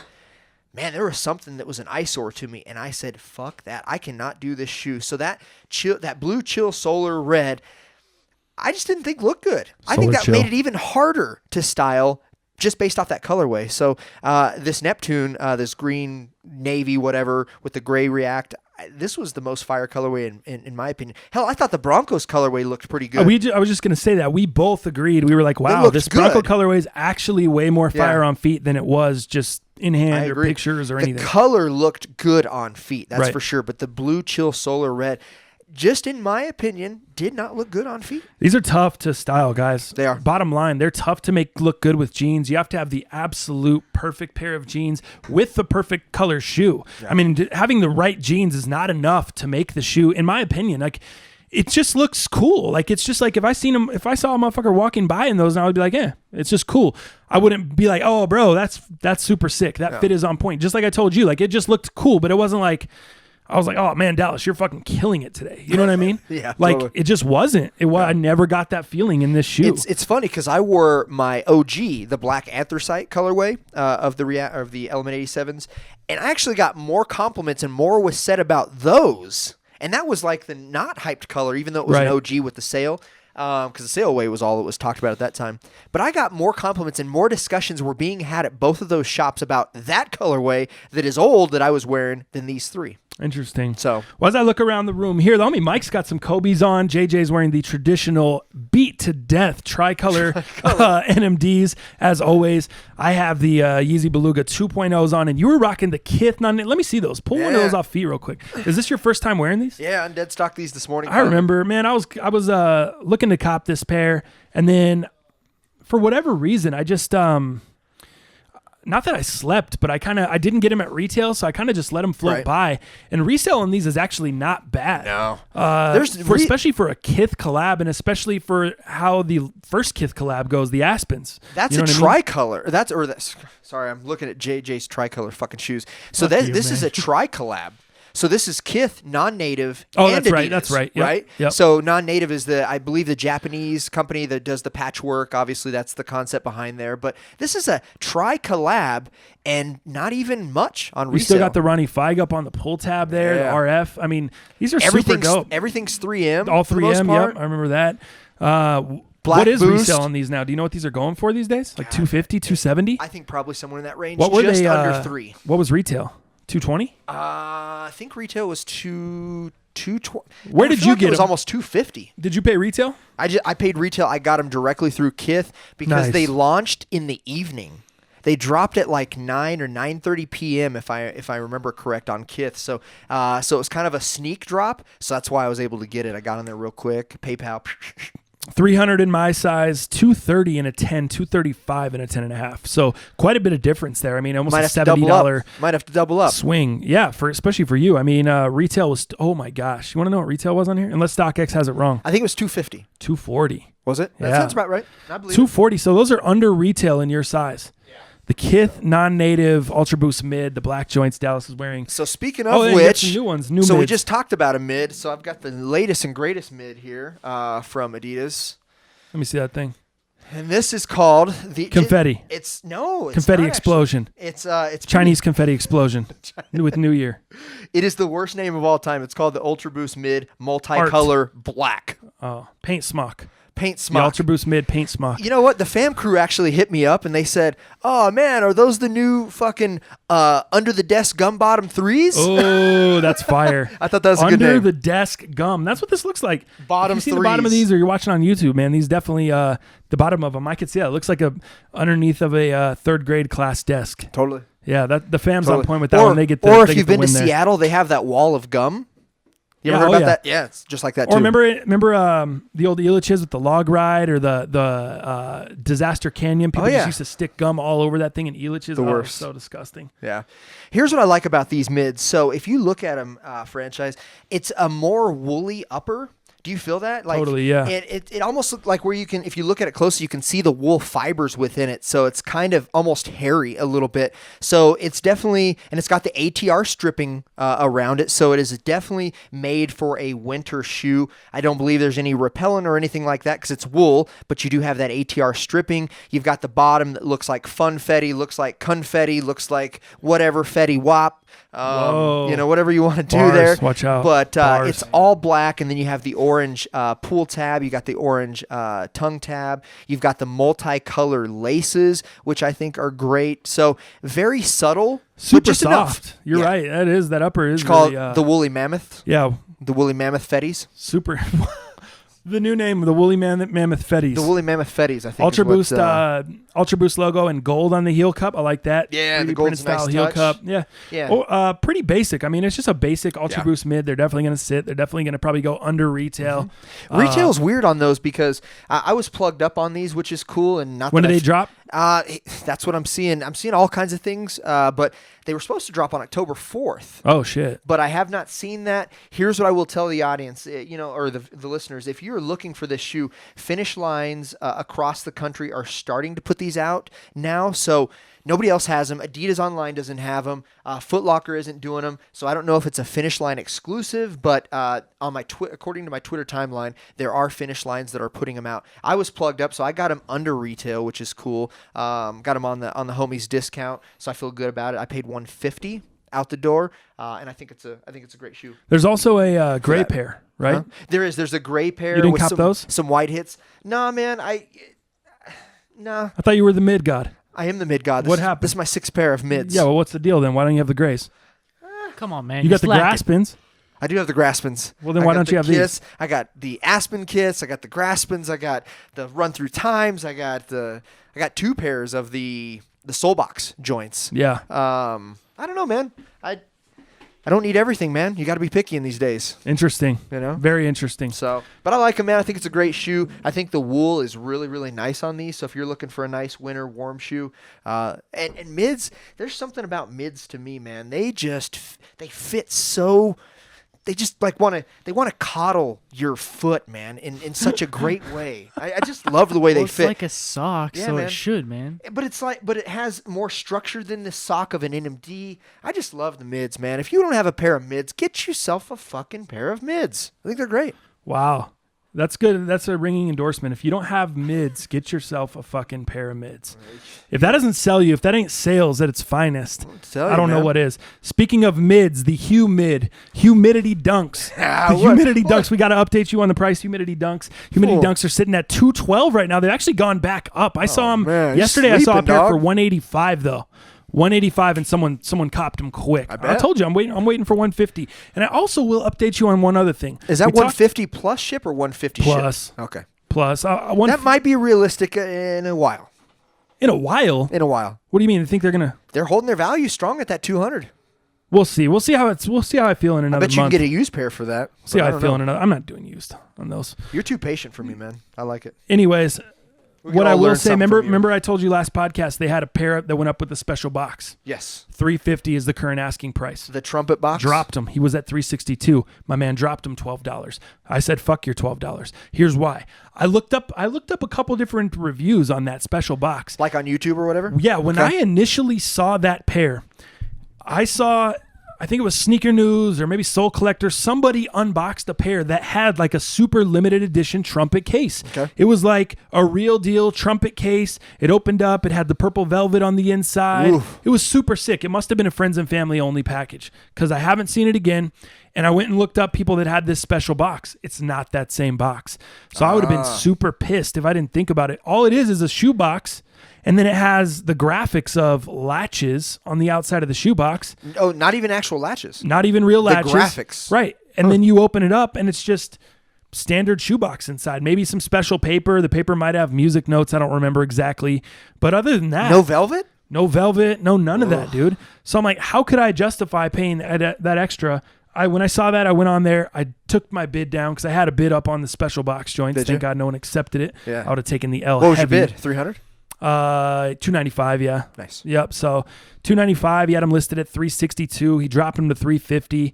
I took my bid down, and now I'm just back to where I was. I'm waiting for the $150 regular standard basic bitch box because it's not special enough to warrant the extra price, in my opinion. Gotty. That's So interesting anyone news. that was looking to cop that. If anybody's as heated on those trumpets as you are, Heated? Who's heated? No, heated in a good way. Interested. Yeah, I heated.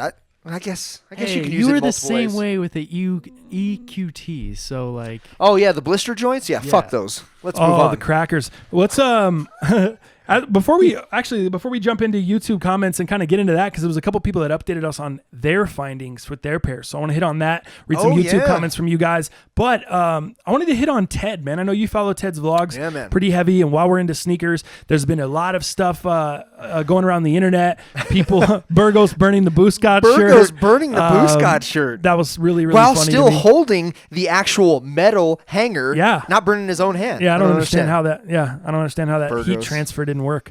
But basically Teddy he tweeted out a picture wearing the Prestos. Yep. He wore them at the end of the vlog and kind of closed out the vlog for the weekend, right? Mm-hmm. Is that the last kind of thing we saw? Yeah, that's the last thing that we've seen from him, aside from he's obviously went on tirades on social media. A lot of his Boost followers are trying to unfollow him, and he's like, I don't give a shit. Like, this is free content, kind of the same concept that you come from. I think any YouTuber that has been doing this and that understands it and does this on the daily or weekly or whatever, understands that, like, hey, I'm putting out a bunch of fucking free content for you. I'm working my ass off. Right. And Teddy, he's not monetized for any of this. He's demonetized because of the things that he does, whether it's the weed, whether it's the cursing, but it allows him to be him, and he's always stood by that.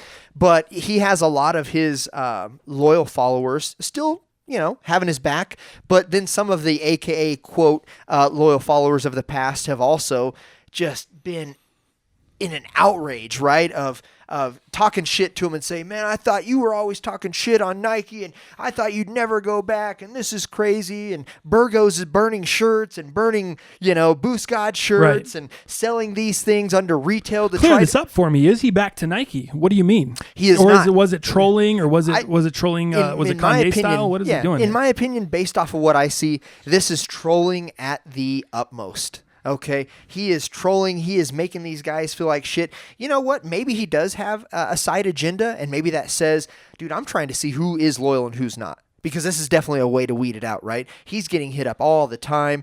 I think he's trying to get a little insight as to, where he's at with his brand, his business, where YouTube is at, where following's at. I think he's going to end up proving some good points that obviously benefit him with all of these people kind of up in arms with who's loyal and who's not.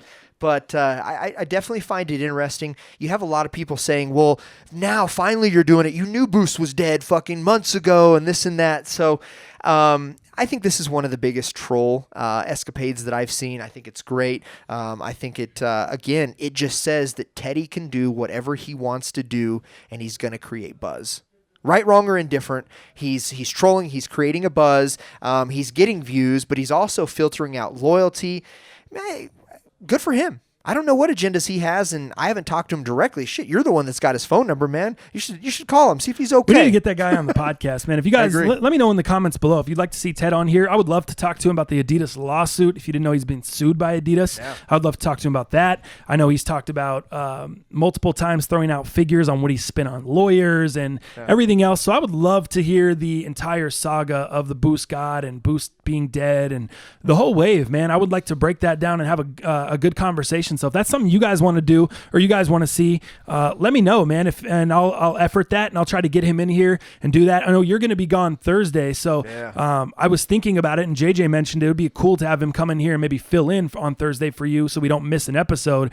But I want to have you here, man. I feel like that'd be disrespectful to you. Like if Ted comes in here and you can't ask, I know you have some good questions you want to ask and things that'll give people some insight. I'm still watching him daily when he uploads. Yeah, you're following the shit closer than I am. I mean, I follow through social media. I'll catch a vlog here and there, but I just don't have the time. I was even watching, some of his social media. So he's come up with this swirly dragon tattoo. Have you ever seen I did see that. Yeah. So I think he's done now. I think he's right around the $100 or $200. I don't remember how he's. It's like 100 and some. But he keeps up with that, and it's kind of this cult following that he has only done with some of the people that it's called the Swirly Gang. And there's a lot of his quote unquote unloyal customer, people followers that are coming to him saying your tattoos are shit, Boost is dead, all this stuff. And it's just funny how upset and how in the feelings. It's crazy that people follow get. someone else's life that closely if they don't like. Yeah, if they don't like what they're doing, or because who has that kind of energy. Teddy's come out and said, "Look, hey man, I haven't really changed my vlogs. I just do what I want to do. Right. It doesn't have to be about shoes all the time. Just like this podcast was kind of a great outlet for us. It was something we wanted to do. I was in some of your shoe vlogs, and that's cool. I'll still be in some of them, I'm sure, because we have different opinions on those things. But the fact that Teddy is not just doing vlogs, he has his own fucking business. He has his own shirt business, his own clothing business, his own brand. Let the guy do what he wants to do, man. I love it Just trying to live. The thing I love about Ted, man, is the fact that you're totally right. He just creates what he wants to create. He does what he wants. No agenda. No bosses. Bullshit. No He's not he's not sponsored by Champ Sports or any of these. None. Like you see a lot of other sneaker channels, their content's dictated by where they get certain shoes from sponsors. They Paid get certain sponsorship things here. through this company, through that. No doubt. And I tried to do the same, man. I tried to just buy the shoes that I wanted to buy, review what I wanted to review, do what I did.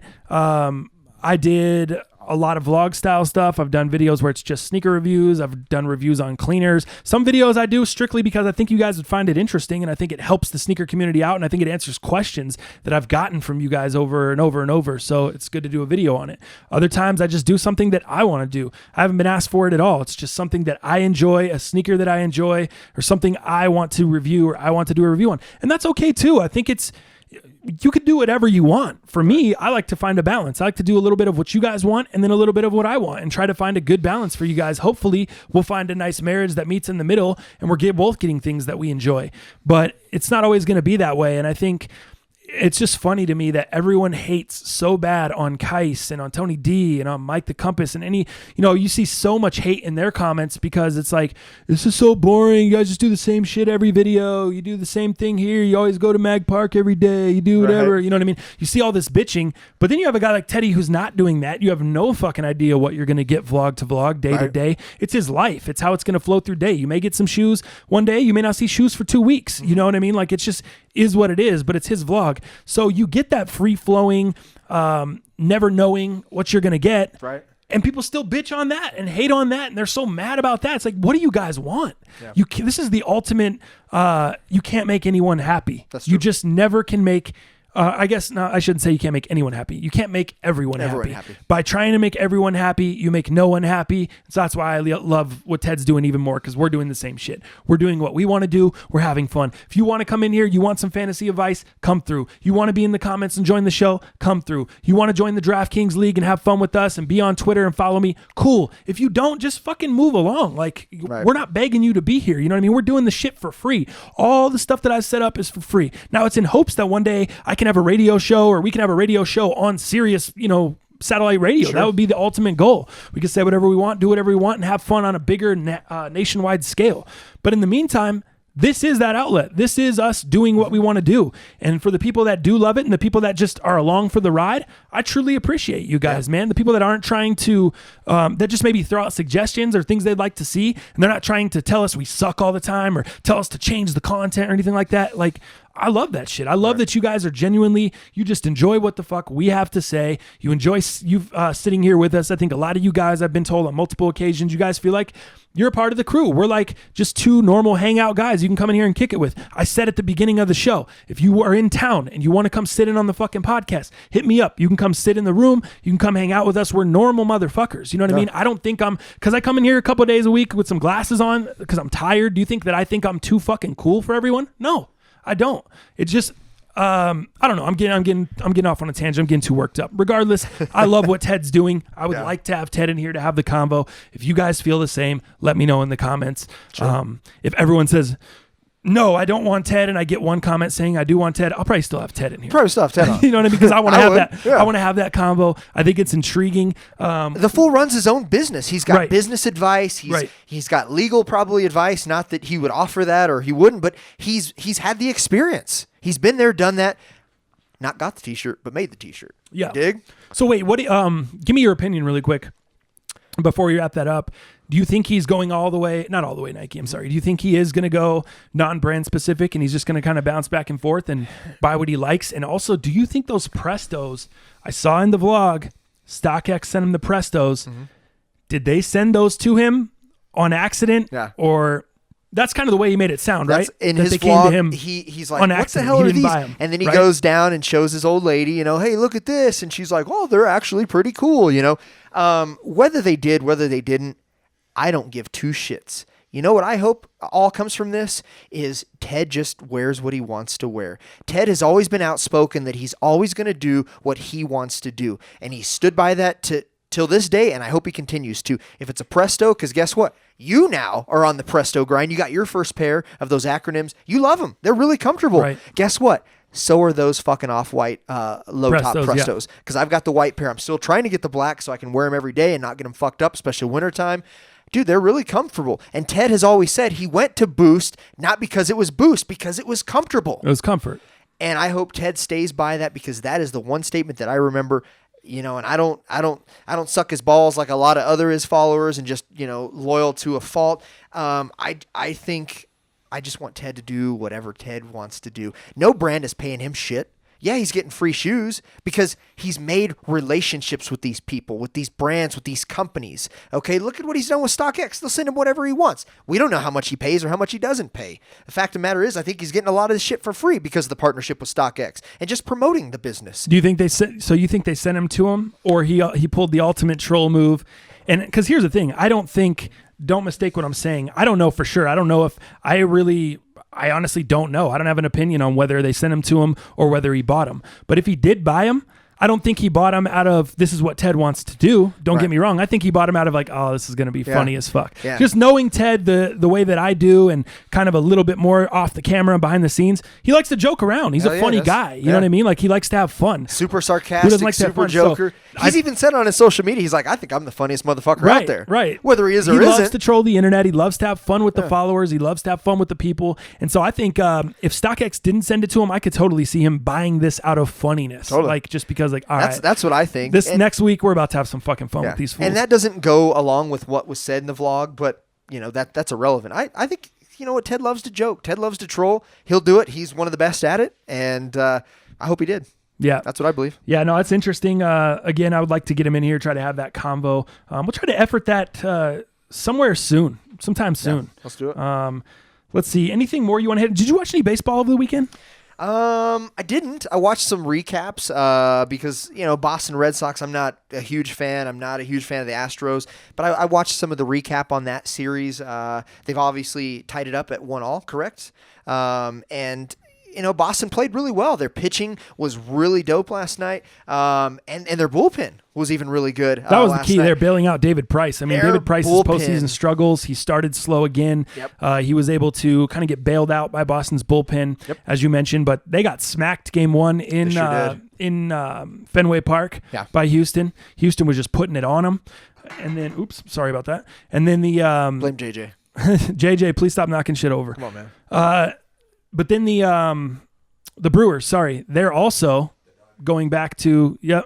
What'd you say? We got Dodgers. We got Compton and Long Beach now. You're in trouble over here on the side. Mr. Brewers Mike. Dodgers tied up at 1. Yeah, tied up at 1. Big time pumped series. on that. Do they play again tonight?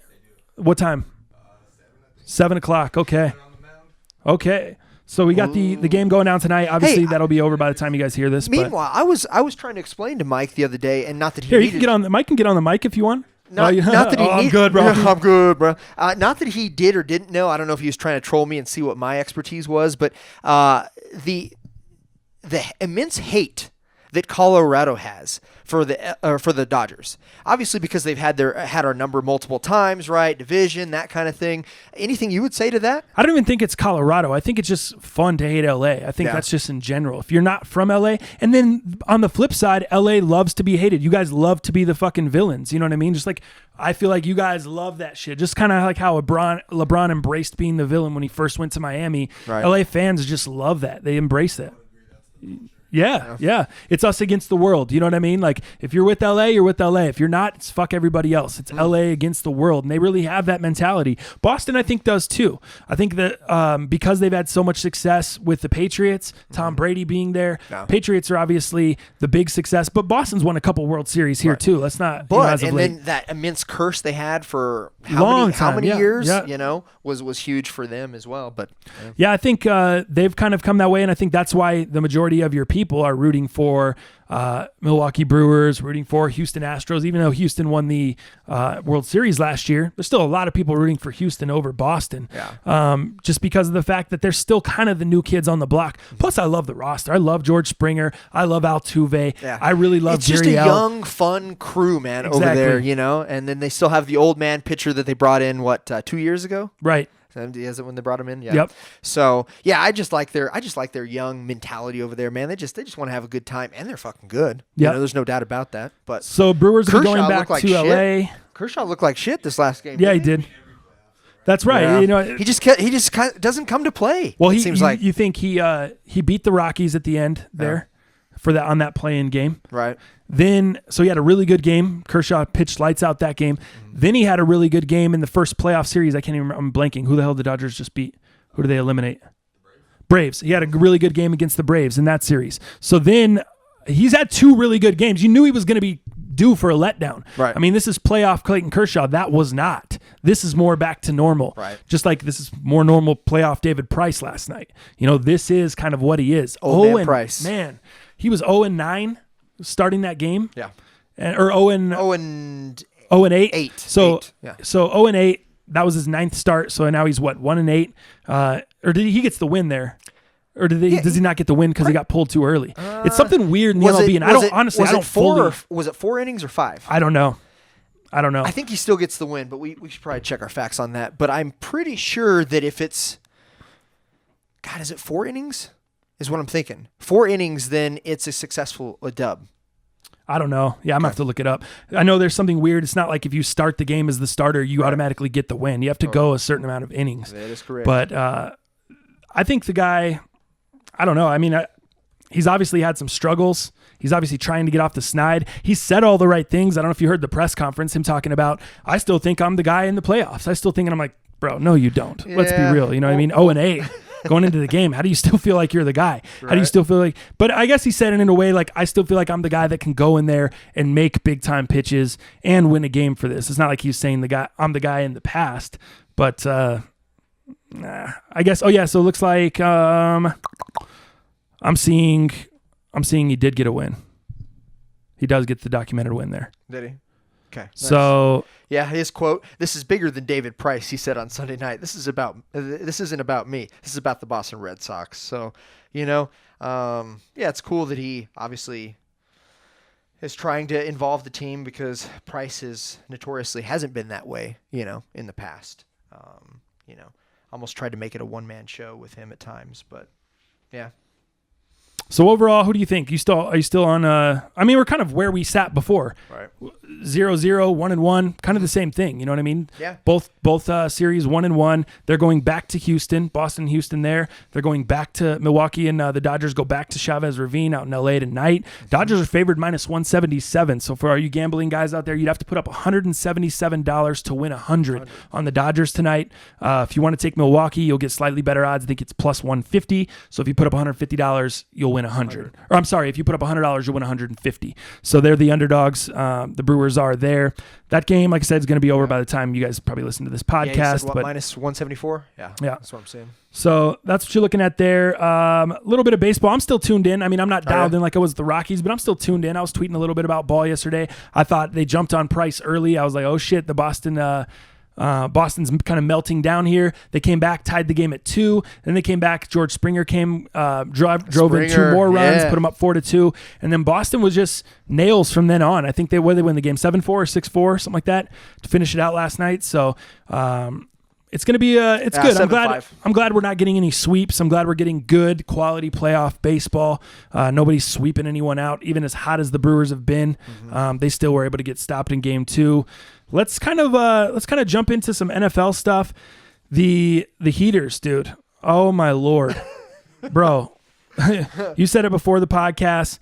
We need to change this shit to beaters. Yeah, the segment's gonna be called Beaters, dude, for sure. My Lord. Do we need to throw a life jacket out there for you? Hey man, just like DK this week, man. I wasn't in the basement. Damn near, pretty damn close. Oh, you were in the basement. There's our boy Pena in the basement, dog. Were you last? Don't get it twisted. Oh shit!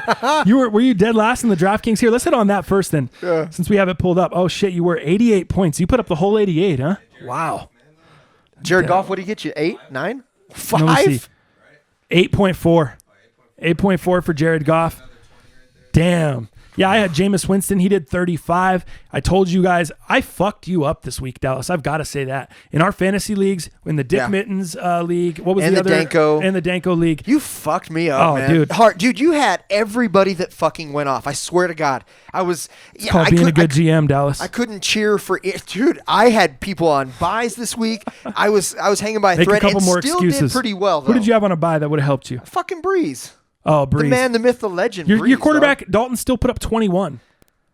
What 21 ain't shit. Breeze would have done double. 21 out of your quarterback? You can't really ask for much more than that. Dude, anything more than that is gravy. Wentz finally went for over 30 this week. The first time since he's been back. And Wentz I had put up 30. him What happened in the other league? Where's your excuse there? I won my other 2 leagues. You didn't win with Wentz against me.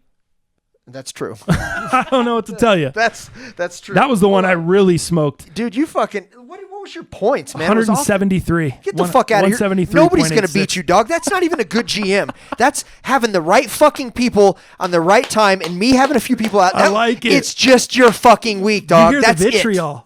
You hear the vitriol. I really like it. Nothing I hate more than a guy that gets very excited because his fantasy team did good. Like he was on the field. Kind of like I'm doing now. Dude, nothing I hate more, and I'm doing it. I would challenge that nobody got to 173 in the whole fucking league. I would challenge that. Look through there. Is that high points on the year? Tell me if that's not high points on the year in that league. I mean, when you got Matty Ice coming through with 33, you knew that was going to be a high-scoring game. Yeah. It was in the Georgia Dome. Yeah. Matty Ice at home. Roll him out there. Start him up. I wasn't going to sit him, but I did have Breeze in the other league, so I started Jameis Winston, who went off as well. I told you guys on Thursday, if you listen to the show, plug Jameis Winston in. If you had a quarterback on a bye this week, I know it was his first start, but I told you go plug him in. Tampa Bay's defense is terrible. He's going to be forced to throw all day to keep up with Matt Ryan in Atlanta. Atlanta's defense is not good either, so that's an advantage Jameis Winston, and he was able to take advantage of that yesterday. Put up, I think, 33 is what he finished with in most leagues. Matt Ryan finished around the same, 33. Antonio Brown having a terrible game until the very, very end. Mm-hmm. He got that little quick strike. There was a lot of controversy on that play. Yeah. The Juju Smith-Schuster blocking before the before the play, or the pick play, the screen play, the rub route, whatever you want to call it. So he was able to salvage his day there. Ended up with 17, and then Tyreek Hill last night went off. It was amazing that Patrick Mahomes finally realized, hey, I have Tyreek Hill, fastest man in the league. I'm going to utilize him, because in the first half, Tyreek, he had like 4 points. Dude, he was doing terrible. Dude, he was in the Mahomes basement. Underthrew and overthrew. Well, I don't think he actually overthrew. I think he underthrew Hill like 2 or 3 times in that game, and realized that, like, motherfucker, this guy is fast. Like, let me just go lights out. Started to figure it out towards the end of the game. Did you see? Obviously, Mahomes looked a little rattled, but that's what Bill Belichick's offense does. I mean, their defense does. The Patriots always take away the best player on the field. So for them, it's Travis Kelce. For them, it's Patrick Mahomes. I'm not sure who they game plan to scheme or take away, but it looked like they had Mahomes rattled, so much so that we saw, and the broadcast did a good job of highlighting it. They went zero coverage, man-to-man. They brought a huge blitz against Mahomes, and he just didn't have enough time to get that ball off to Tyreek Hill, but that would have been a touchdown. If he could have put more air under it, just let your guy run under it. And even with his cannon, he just couldn't put enough under it. And he didn't have the right footing. He was falling backwards, So, but because that guy's got a canyon, he would have hit it for sure. But yeah, man, that was a high-scoring game, man. Brady obviously came through really heavy. Gronk had his. You had Edelman coming through with his touchdown. That everybody's back, man. I didn't even realize they had Baltimore's D against you. I forgot about that. Dude, how the record-setting day, 32 points for a defense. Yeah, I mean, this was the biggest week I'm gonna have in my life. Here's the deal. I'll give you a little bit of credibility on one facet here. You don't have to give me credibility. You just give me credit. Sony Michel? Or Sony Michael. Michel, is that how you say it? Sony Michel. Dude, you made a great move with that motherfucker. Yeah, what did he end up doing? Over 20. I got him way late, because everyone in every single league I think I have Sony Michel in 3 of my 6 leagues. Mm-hmm. Every league I got him in late, dude. He slipped 10th round. You know what I mean? Because he's a top running back, but for one, he's a rookie, so that's always risky. Sure. But also, Patriots running backs have generally been risky. You don't know who you're going to get week to week. You know what I mean? Last year was terrible. Between LeGarrette Blount, Dion Lewis, and James White, you had no idea where to go. Right. It looks like they've finally found their go-to guy. White still got some carries. You saw Kenyon Barner came in there and got a few carries at the beginning of the game. But I was hoping they were going to stick with Barner. No, stop it. And keep Sony Michel out. Oh, man. He was a game-time decision, too. I was nervous. The fact I was like, oh, great. Because he got you 23 and a half. Yeah, Kareem got you 25 and a half. Antonio got you 17 and a half. Ryan, 35 almost. Butker. Harrison. 18 points, dog. Dude. That was the first game he's really gone off, bro. He's been under 10 pretty much every game this year. Kicker dream, dog. The Chiefs have been scoring so many points on offense that all he's been doing is kicking extra points. So he may be good for 1 field goal, and then he's got 5 extra points. You know what I mean? So he ends up with 8 or 9 points. It's like, damn, the Chiefs put up 40, and this fool got me no points as a kicker. It was kind of getting frustrating. I was honestly starting to hit the wire and be like, all right, who else can I pick up here? Because he's just not getting it done. But last week, I think he might have broke 10. He might have had like 11 or 12. And then this week he comes out with 18. So solid for me there. Dude, I actually had a pretty good lineup. So I had Dalton as my quarterback, who got me almost 21 and a half. I had Hill, who got me 33. I had Connor, who got me almost 26. And I also had Eric Ebron with 13. The problem that I had was Calvin Ridley left the game at the half and never came back. Never came back, yep. So left with almost 5. Tucker had his worst game of the season with 3 points. Justin Tucker. Los Angeles D, we all kind of knew this. Their D has really kind of fallen off because they've just allowed so many points. So their D only had 5. The biggest upset, though, I think, out of my mismanaging as a GM was Odell with 4.5. Here's what I don't understand. On the projections for Yahoo, you have 116 points in this league. I have 145. You have nobody left. I have George Kittle. Yeah. Okay. It gives you a 1% chance of winning the matchup, me 99%. It should show 0% next to your fucking name. I want to see a 0, damn it. I stomped on your throat. I broke your neck. And now you still have a 1% chance, according to them. And you have nobody playing, and I still have George Kittle. Is George Kittle going to lose 50 points? How? How do you have 1% chance? He's going to go minus 50, dog, somehow, some way. This just proves those draft grades before the year bullshit. All the projections. Everything with Yahoo's bullshit. Yeah, everything. No, I'm just kidding. All the they give some good info sometimes, but I'm just teasing Yahoo. But I really don't understand how. Maybe I should go through them on our heaters talk. Give you 1%. Let me move to DraftKings very quickly. We talked about Pena being down in the basement. You were actually in the basement too, dude. You're in 11th. 11th. I mean, if you're not inside the top 10, you're in the basement. You're in the basement for sure. Let's see. And actually, this league, I made the mistake. I think we had a couple other people trying to join, but when I capped it, it capped out at like 15. So really? We could have more people. Yeah, there was because our league now, we have like 25 people or something like that. Now, if you don't cap it and say you do 18 this next week, if you don't have 18 fill-up slots, then it should automatically adjust down. But there's a threshold. Okay. Like you can only have it adjust down after it gets to a certain amount of people. I forgot what the threshold is, so I'm going to mess with it this week to make sure we get everybody in. I did take second again, 161 points I put up. The winner, what's his name? I want to give him proper due. So his name is Sam. Sam the man. Username Hagos4905. He actually lives at 4905 Hagos Streets. That's how he came up with that username, which is pretty cool. Now, in all seriousness, congratulations to Sam. He put up 166. Yeah. He was able to squeak it out and beat me by 5 points. I thought I was going to creep up and get him at the end, but the problem was we both had Zeke Elliott. So every time Elliott was scoring and moving me up the leaderboard and getting me away from Vitzer, who finished it with 159 in third, Ed, who finished 140, every time I was distancing myself from those guys, everybody else, Hagos had the same one. Exactly. So kind of messed me up. Neither of us had Todd Gurley, so I was praying for Gurley to stop running against the Broncos. I think he's still running. He just scored another touchdown. That was fucking ridiculous. Oh shit! What, dude? That fool had 208 yards against us. Two tutties. Just did you see the record that was set? Just manhandled us. Broncos the only team ever to give up back-to-back 200-yard rushers in league history. Great fucking record. Did you see Von Miller after his press conference after the game as well? Sanders was the same way, putting it all on themselves, the game was my fault. Sanders was a little bit. Here's where I'm gonna come in on that. Sanders, I thought, was a little bit like, well, I guess the game's my fault. I'm just gonna have to, take the blame. I guess you got it. And it kind of felt when someone says that, it feels like, wait. It's like when someone says, well, I'm sorry. Fuck. Yeah. Are you really sorry? No. Did I take that as sorry? When you get in an argument with your lady or your guy, if there's any ladies out there listening, I doubt we get any ladies listening to this podcast. I would be blown away. Just ours, right? Every once in a while? Yeah, I mean, our own ladies, exactly. Trying to show a little support. No, actually, my girl really doesn't listen much. Just to hear me talking all day. The last thing she needs is fucking me rambling in her ear when I'm not around. Totally. Well, what I think you're getting to is like saying that like in an argument, that's your way of kind of leaving the argument. That's like, I guess I'll just take the blame. Hey, fine. Fuck it. It's I all guess my I'm fault. wrong then. See you later. I guess I'm wrong. Going to the man cave. That kind of shit. Yeah. Totally. It's like that overly emotional, argument. Did the argument kind of sorry. It's not a real apology. Von Miller's felt contrite to me. Felt like he really cared. Yeah. He almost sounded like he was about to cry, which was, you don't need to do that. Was that Hoodie Miller? Hoodie Miller? Hoodie Miller. Oh, why? Because he had a hoodie on? Yeah. What not Hoodie Mello kind of. Hoodie Mello? I don't even get the joke. I'm so confused. You don't know about Hoodie Mello? No. Do you? Who the fuck's Hoodie Mello? Do you, JJ? I think so. I'm out the loop.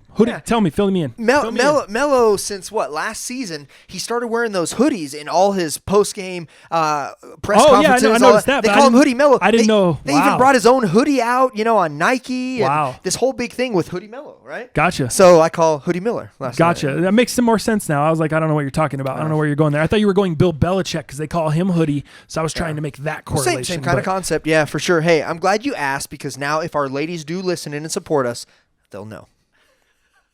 So thanks for asking for clarification on Hoodie Melo. Oh my God, okay, we're man. so off the rails right now. Did I just turn into JJ? Let me reel it in. Well, because if you hear, okay.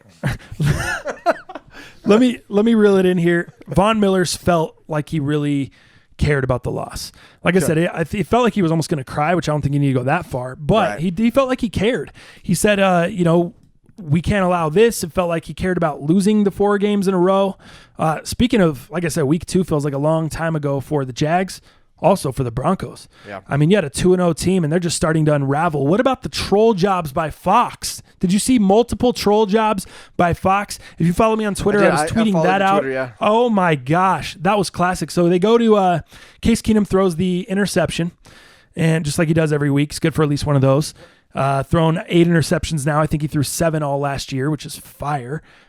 Case Keenum throws an interception, and they show this slow motion shot of the ball dropping out of the sky into a Rams defender's arms, and it's, now I'm free. Sorry for the singing voice. It's early in the morning. They play Tom Petty Free Falling as the ball's just falling out of the sky into the defender. I'm like, okay, maybe was Fox trolling there? I had smoked a little weed. I was like, maybe I'm overanalyzing the shit. Maybe I'm a little too high. You know what I mean? Like, So I put it out on Twitter. People are like, oh no, I agree. I think they're trolling. And then the next commercial break, Case Keenum gets a turnover in the red zone, and we can't punch it in. We have to settle for a field goal.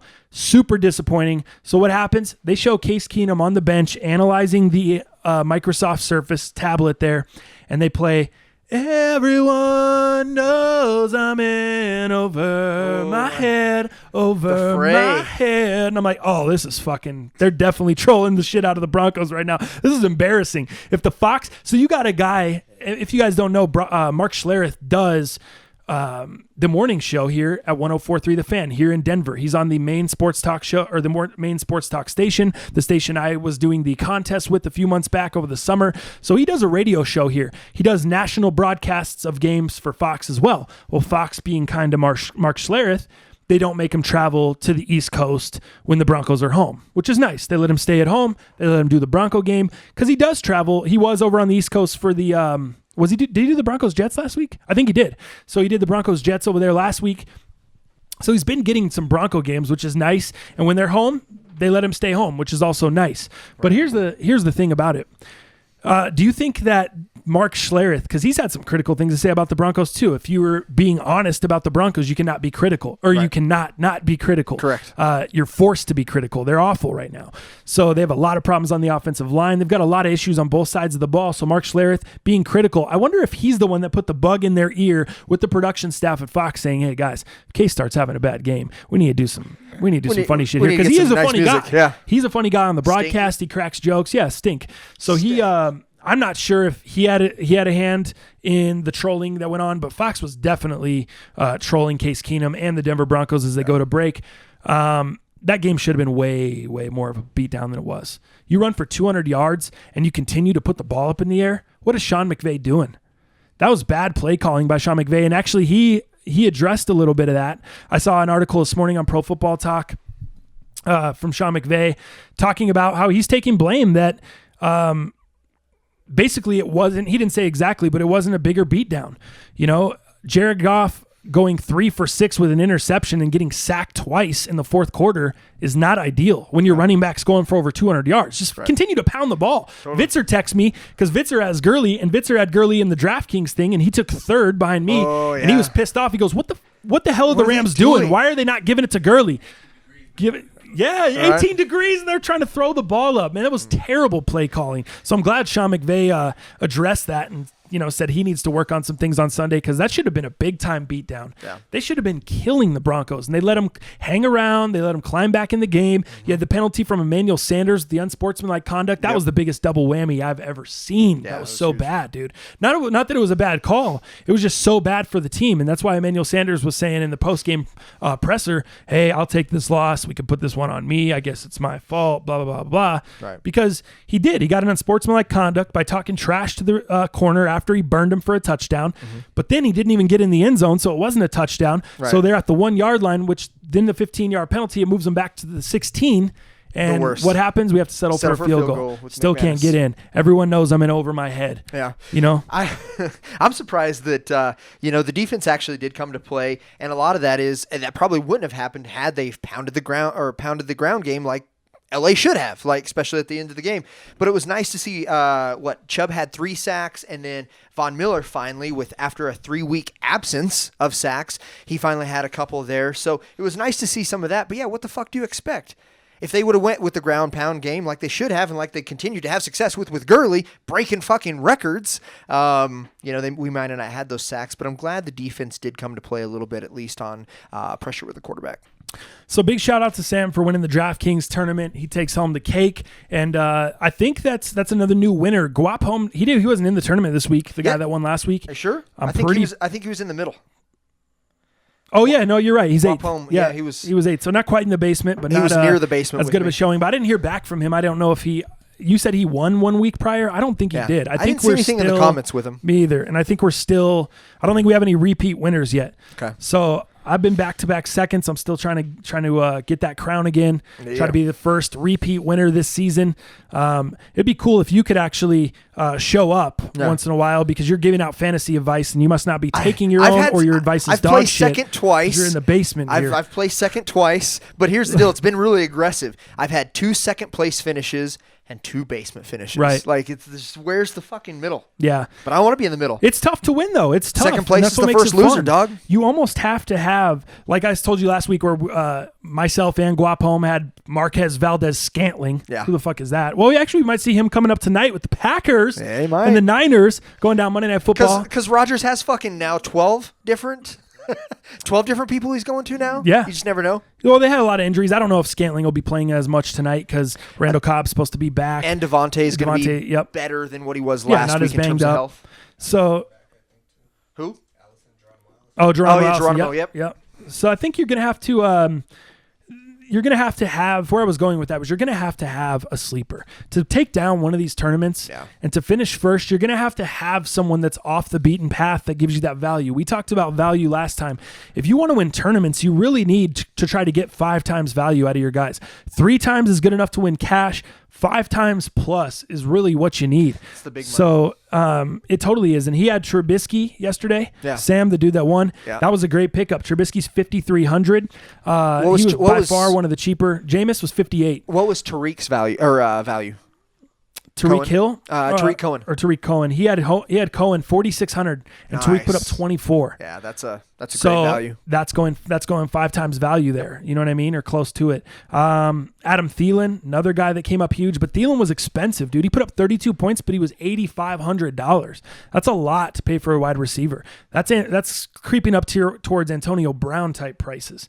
So if you rostered Thielen, you definitely were. It paid off, but he wasn't the best as far as value. Austin Hooper, that definitely tight end, 3,500, and he put up 22 at the tight end position. 5 or 6 times value. Yep.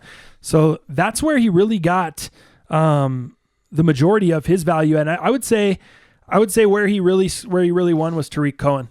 Putting up 24 points on a $4,600 value. Huge. That's where he won the tournament right there. Yeah. I had TJ Yeldon, who I overpaid for at $6,400, and he put up 10.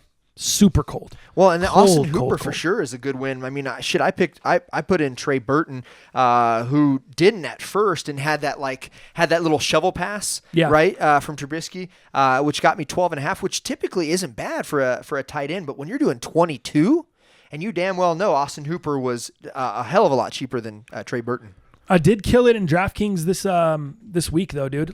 Did you? Crushed it. I made it like another $240 just in leagues. Nice. So what I do, my DraftKings strategy, I play I put about $100 in any given week. I play anywhere from $50 to $250 spread out over all the games over the total day. Right. I focus on morning slates and afternoon slates separately. I don't play the whole day together like we do here for this tournament, which is just for fun. But when I'm trying to make money on DraftKings, and I've been profitable the past 3 seasons, so I started with $300 in my DraftKings account. I'm up to $829 now. So not bragging, just letting you guys know how I structure my day and how I go about my DraftKings lineup. I build one solid 50-50 lineup, and I use that for 50-50s in the morning. For the morning set of games, just strictly the morning, I build a solid lineup, and I enter $100 worth of 50-50 tournaments with that lineup. So I'm hoping that if I can cash in 100% of those, I'm going to come out and double my money. 50-50 means you're doubling up your money. All you got to do is finish in the top 50%. And you're going to double, so if you're in a $5 tournament, you finish in the top 50%, you're going to win $10. You're going to get your $5 back plus profit $5. That's what I'm trying to do in those morning slates. So I'm trying to cash all those and make $200 off of my $100 investment. Right. In addition, I'll enter another 2 lineups usually in tournaments. So I'll create 2 tournament lineups that are absolutely separate. They have high upside guys, big time boomer bust type plays.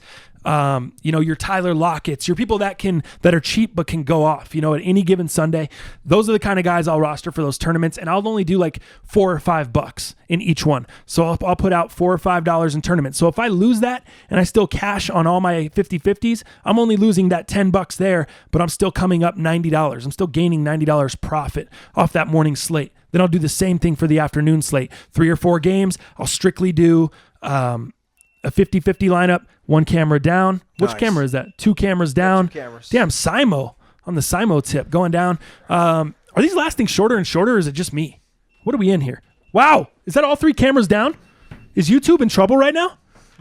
Wow. We might have no cameras right now. JJ's frantically grabbing for the battery, trying to switch it out. I'm just kidding. He's not even frantically. He's going slow as fuck. I've never seen somebody that slow in my life. I tried to make you look good, and just because we don't have any cameras and they can't see what I'm talking about, you're going slow, my man. You need to know that. That's Eeyore slow, dog. Hey, everybody. We'll grab another battery. See you tomorrow. Dang. These 19-year-old millennials, I don't understand, man. Anyway, that's my strategy for DraftKings as we kind of wrap this up. We're not going to be here Thursday, man. You got some family stuff you got to attend to. So I'll get into that a little bit. Like I appreciate some. They're in the YouTube comments. I think a couple weeks ago, man, a few people said, "Hey, man, shout out Dallas. Prayers to your family." I appreciate that, man. Not necessary, but I do appreciate it. My dad is going to have surgery this Wednesday on removing some masses on his lung. And, we're hoping for the best for him, and then we'll look at possible treatment based off what they found. They've already injected needles in there and kind of traced some of this and what it is or what it isn't. But until we get these masses removed and then study those, we don't really know what treatment looks like yet. So he'll be having surgery this Wednesday. I'm going to head down there and hang with him, probably a 2 to 3 day hospital stint with him. Wow. So I'll be back probably Saturday.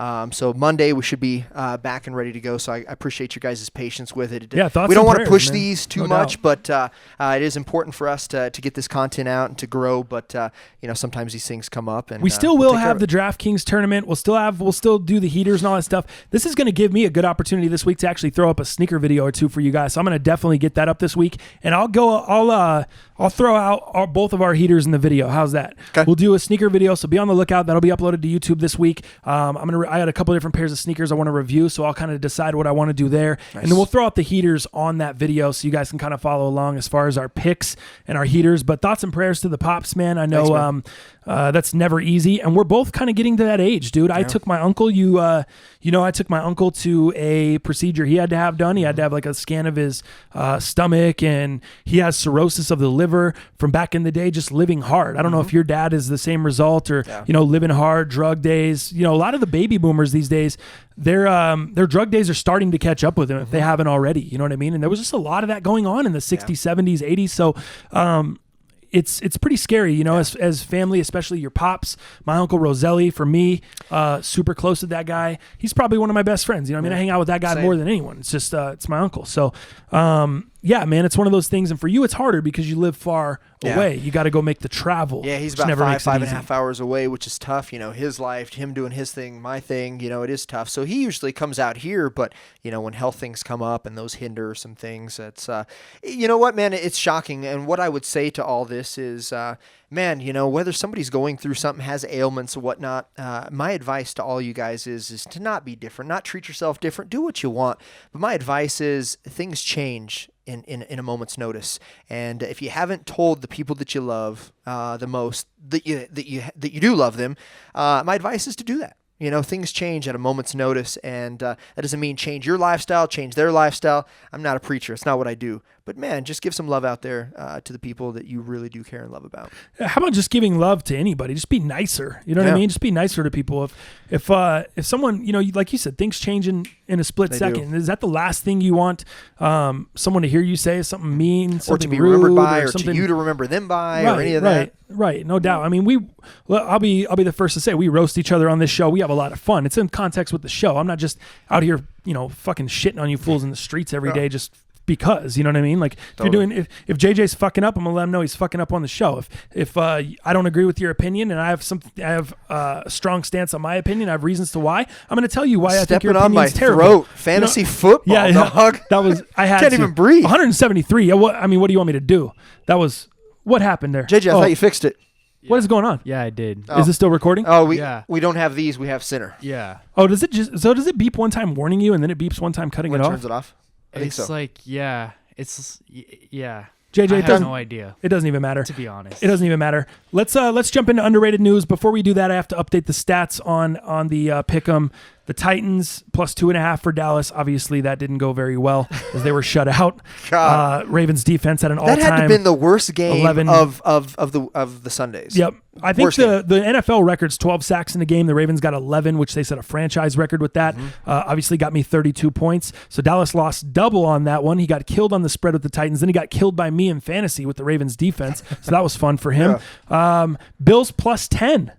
What do you think about that one? Loved it. I'm glad I took that one because glad you got that one. It was nice to fucking have a win. That was good, dude. They could have won. They could have won. God damn, man. If Josh Allen, he got hurt. I don't know. I haven't read any more, but whether it was the hand, the wrist, the arm, I don't know quite yet on that. But I think if he stays healthy, they pull out the win there. Texans weren't looking good. Yeah, putting Peterman in and having the 2 picks that Peterman does. No surprise there. But hell, I think the Bills could have won, and we even talked about that. You said, do you think the Bills could even possibly win? And I said, yeah, maybe. Plus 10 was a lot, man. I should have took that game. That was stupid. That was by the me. feed up, and it would have been even more feed up had Josh Allen stayed in. I think, but at the end, I think we were a little stressed on that. Bengals -2. That's a pick that we both had. I'm never picking with you again. Never. Why is it my fault? I'm never picking with you again. Why is that my fault? That is our fault. But how about you rostering your quarterback, Mr. Andy Dalton, not pumped over 21 points? How much you blame him? I can't blame the Red Rocket, man. Look at his hair. You just said you weren't pumped over 21 points. You're talking about both sides of your mouth here, Dallas. Are you happy with it, or are you not happy with the performance? You lost on fantasy because of his shitty 21. You lost -2. So what now? It sounds like no accountability from the guest in the corner. Or are you not? Can I get some claps there? Thank you. JJ says, "Am I pregnant? Yeah, or am I not?" You can't be a little pregnant, Dallas. You know how it goes. You know what I said? I'm on the fence. You know what? I liked Red Rocket's performance. I thought he did pretty good. Mixon even got me 15 almost. I liked their performance. I think their D kind of sucked. They lost it at the end. Roethlisberger, how are you going to let that fat man come back in the end? As always. Yep. This motherfucker is coming back. That fat man is coming back at the end of every game. You know what? I should have known better. Pittsburgh's had their fucking number the last, 6 matchups? Something like that. All right, I'm done with the passion. But here's But anyways, and by the way, Red Rocket, best hair in the league. Best hair in the league? You're kidding me. Best hair in the league. Better than that pack of ramen noodles on top of Odell Beckham Jr.'s head? That guy. Man, that Tell me that doesn't look like a pack of ramen noodles. It does look like a pack of ramen noodles. I told Robin that. She's like, you know what? I don't watch football, but I would agree with that. Agree with me too. That is shit. That is a pack of noodles ramen. Now. Literally, I don't. She doesn't even know him as ODB. She knows him as Noodles. ODB. Hey, what was he fighting with this week? What was he punching? Oh, he was banging his head against the fan, like the air fan. Yeah. His biggest fan? Oh shit. That's tight. All right, get back onto it. But yeah, the nicest hair in the league. We both lost on the Bengals, so that puts you at 1-2. Correct. For the week. Let me go through here, pull up the standings and update those real time. Heaters. I wonder if anybody else noticed that. Wait, so you were 9-5-1, so now you're 10-7. Oh no, I was 9-5-1. What am I talking about? I was one game above Let's 500. not adjust the good record now. Jesus. All right, so we got 9-7. Wait, now so we're you 9-9. Just a second. I'm getting to my piece of shit fucking weekend in a second. Okay, Dallas. good. Don't worry. Because I'd like to talk about Don't yours. fucking worry. I had the Bengals -2. That's a loss. I had the Jags -3. That's an even worse loss. The Jaguar, dude. I said Real quick with the Jags. ahead. Are they gonna pull Bortles finally? Are they gonna get rid of Bortles? Dude, Bortles, this is the second bad week in a row, but it wasn't as bad as the Chiefs game. That was way worse. Yeah. What are This they gonna game do about- wasn't all Bortles. The defense didn't come to play. The offense didn't come to play. Nobody got off the plane. It wasn't all. I'm not putting this all on Blake Bortles. By any means, but I will say he was someone I did have to break out in DraftKings this week and have a comeback. Didn't do it. What do you have? Do you have 9 points? Not good. I don't even remember. I don't remember. I don't have time to go look into it. All I know is I lost on the Jags, I lost on the Bengals, and I'm begging the Green Bay Packers tonight. -10, 9.5. I have a bet with you. We made a bet, with the man. $20 with the homie in the corner. They got to win by 10 or more. Yeah. Now for you and we have them at 9.5 because I didn't want there to be a push. With this, I'll push out at 10. So if they do win by 10, I'm going to collect the 20 from you, but I'm going to come in here and have another push. Yeah. It'll be my second push on the season. Yeah, I haven't had one of those yet. I'm honestly. This is a tough week, man. Seeing the way the games went this week, I'm not feeling that confident, to be honest with you. I'm almost ready to hand you the 20 right now. I'm not feeling like they're going to cover. That's exactly what I went off of. We're going to lose, but we put up yards Right. every single game. Right. And Brady's still out this one, so you got Morris heavy, Kittle. We're hoping. No, Brady, he's pushing to play. Is he? Pushing to play. So obviously this one's going to be over by the time you guys hear the podcast. You're going to know the results. I don't want to spend a ton of time on it, but that is my pick. I need this dog. one, man. I need this one. So right now I'm going to update the standings, and I'm going to update my shit to without this game 9-7-1 without this game. 9-7-1. So I'm only 2 games over 500 now with the push. You need this, or you're going to be trying to keep your head above water like I'm your boy Dal Palantonio. I'm going to start yelling. I'm going to start not being able to breathe. Heaters turns into beaters. Yeah, seriously, we're retiring. We're going to have to do a beater segment if we have another week in a row like this. Luckily, I'm going to put these out on, like I said, out on the Sneaker Channel, out on a vlog video later this week. I'll put our heaters out with our new heater. Give me your research. Okay. And or not, I don't even need your research. I just need your picks. I don't need to know why. Yeah. But yeah, go ahead and let's jump into the news really quickly. JJ, go ahead and hit on that. We got a little bit of time left here. Okay, so I have 2 stories. They're both tech related and everything. Okay. Let's get tacky then. All right. Sounds like we're in a room full of tech giants. I'm ready. Go ahead. Are we in California? Are you getting techie with that Android phone cracked on the back? Silicon You're Valley. You're throwing out tech stories? Yeah. I don't know how much value we should put in your tech stories. JJ, what do you have? Your Is that a tech yourself Galaxy? isn't even Is that a updated. Galaxy 6? 7. Oh, okay. That's a little bit better. You go from 6 to 7. You don't have expandability with the 6. You got expandability with the 7. Okay. You're a little bit better. Look at you. You're still jumping in cracked up. Go on. Expandability with the 7. Expanded storage? Okay, go ahead. All right, so this first one is called the GuardBot. It's a spherical drone that is capable of traveling over any terrain. GuardBot? Yeah, so it's this little ball. I'll show Guard or garb? Guard. Oh, I see it. Okay. Okay. Guard. It's this little ball, so it basically can roll around. Okay. You know, it almost looks like one of those little scooters that you ride. They Yeah, should it's make like a that one into wheel. one of those. Yeah. It's like a one wheel. Oh, that's but what with- it is. Yeah, with just 2 cameras on the side, and this thing could go anywhere. Does it carry humans or no? No. Okay, so it's strictly just for research purposes It's for literally camera. like a security camera that can move. Gotcha. Tight. What size is this? Is it like a mini basketball size? So it could vary from 5 inches to 7 feet in diameter. Oh, so shit. this could be Okay. huge. Okay. And this could go anywhere. So it just could fit like a person in dirt, it maybe snow, eventually. Water, like And it's controlled by remote, or is it one that can be remotely programmed? and by a satellite.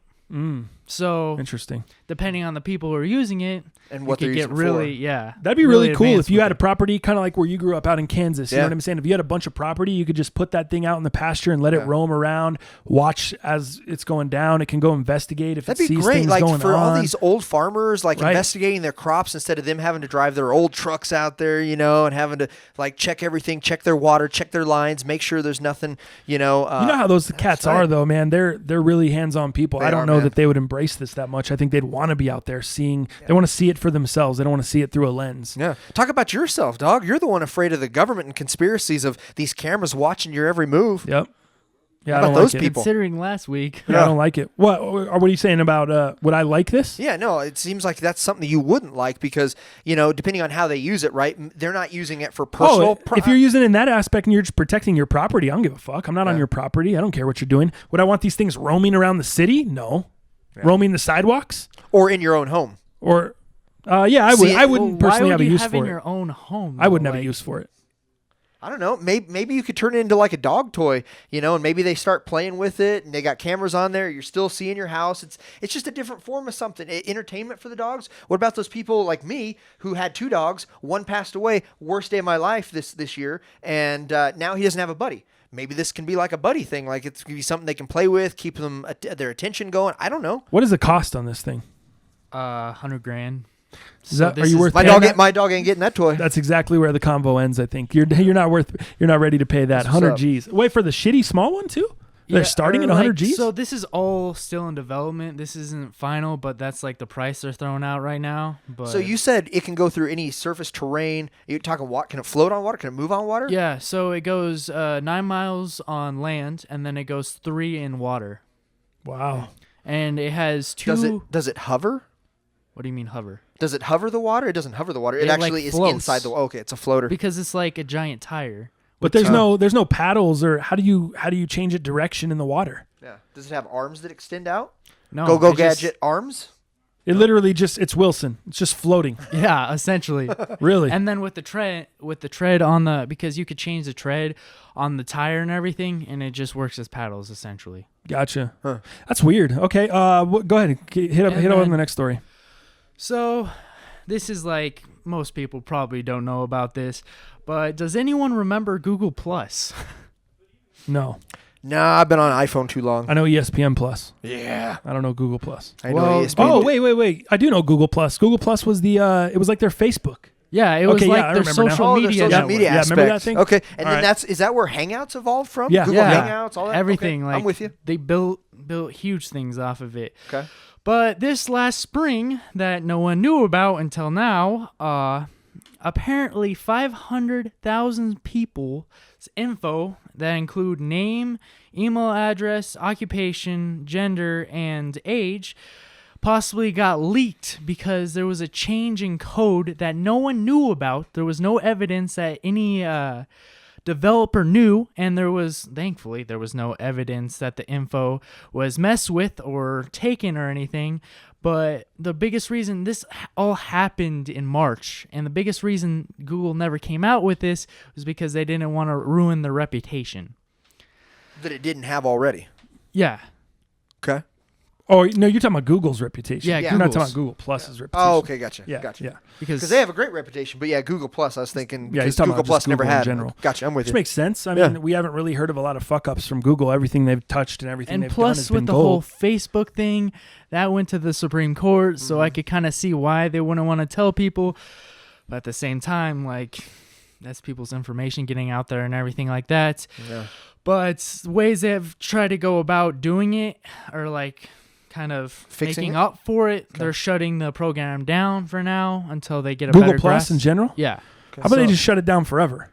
Well, Because of those 500,000 people. Oh Jesus, give me a break. They own YouTube. They don't need Google Plus. No one's leaving. These old people that are Right. using Facebook are not leaving Facebook That's true. to go to Google Plus. The people that use Twitter, it's but like when you have Gmail, it already like signs you up for it. right, Yeah. right. So it's like it wasn't exactly a choice or anything people had. We but- always want back what we can't have. Maybe that's just the concept. No, I don't want MySpace back. What do you mean?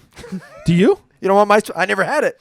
Oh, you never had MySpace? No, I Oh, wasn't. Jesus. I wasn't a rapper producer like you. What were. are you doing? Why the fuck would I need a MySpace? What do you mean? Dog, I was still in Kansas. Who gives a shit? Oh, you were still in Kansas when MySpace I was dropped? still home on the range. When dog. did I get a MySpace? Oh, Did you even have internet 4 out there? maybe? Dial up. 05? Yeah. So when you fools You were had a MySpace, right? You had a MySpace, JJ, in diapers? No. No, you didn't have MySpace. 30, 31, 32. Shit. I'll be 36, dog, in a couple months. We had one at the same time. Yeah. Yeah, man. Okay, yeah. So when you guys were living it up with your Napster, I was still on dial-up. I could do one song a night, essentially, you know. And LimeWire, I didn't get into LimeWire. I didn't get into any of that stuff. So yeah, man, I don't really care not about that dude. I'm not bothered by Google Plus leaving. I don't really care. yeah, me either. Do you care? Are you sad about it? Are you No, sad your I Google never Plus really account? used Yeah, it. exactly. I was Who just is? like surprised because Who's like, oh man, I've been on there cyber stalking everybody. No one uses Google Plus. like the biggest reason I use that as an example and everything, or just bring up the news stories, because of how much data is getting like hacked into now, and it just shows that like nothing's really safe. That's what I was just gonna nowadays. say. Even I if agree this with shit did get stolen, everything's been stolen. I Yeah. get a I get mean, an email Google, from Wells Fargo. I get an email from all Google kinds of sa- people. Google Hey, wants you we to had allow breach. a bunch of shit when you fucking even sign into your Right. Android phone. They want, allow this and allow that and allow this. And even if you don't, like, you can't even use part of the phone. Yep. So what are you going to do? Yep. You know? JJ, look, he's got a MacBook right there. He's on his way to get in an iPhone, aren't you, JJ? Yeah. JJ. Aren't you cruising right along 2 steps to away. getting an iPhone? Yeah, I will always stay with Android, but I may get an iPhone for a second phone if I ever need a second phone. But Stripper phone? Yeah. All right. Little burner action. All right. Exactly. Anything else on news today? No, Good? not really. All right. Nothing huge. That's good because we're kind of running I long feel here. like the only like really big thing was the whole Kanye and Trump thing. But Yeah. Yeah. All right, man. Underrated news with JJ. That kind of, I think that wraps up everything, man. I think we hit on DraftKings. We hit on the fact that you got some personal stuff going on. You're going to be here.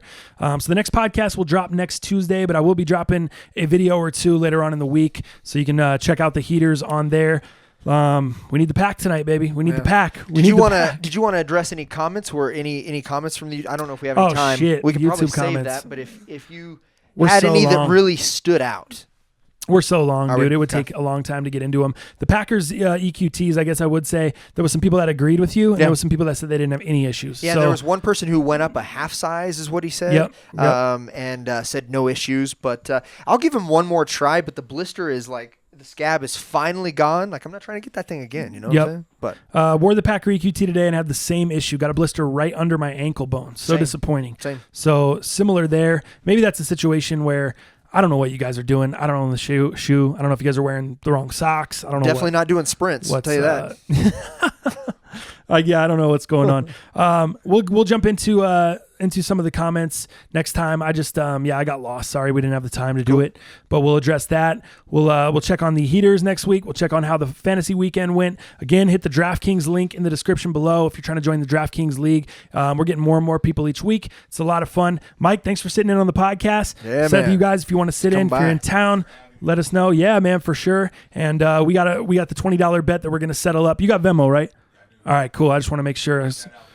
Yes, hell yeah. Oh, yeah. All right, man. I think that's going to do it for this one, and we will see you fools on Tuesday.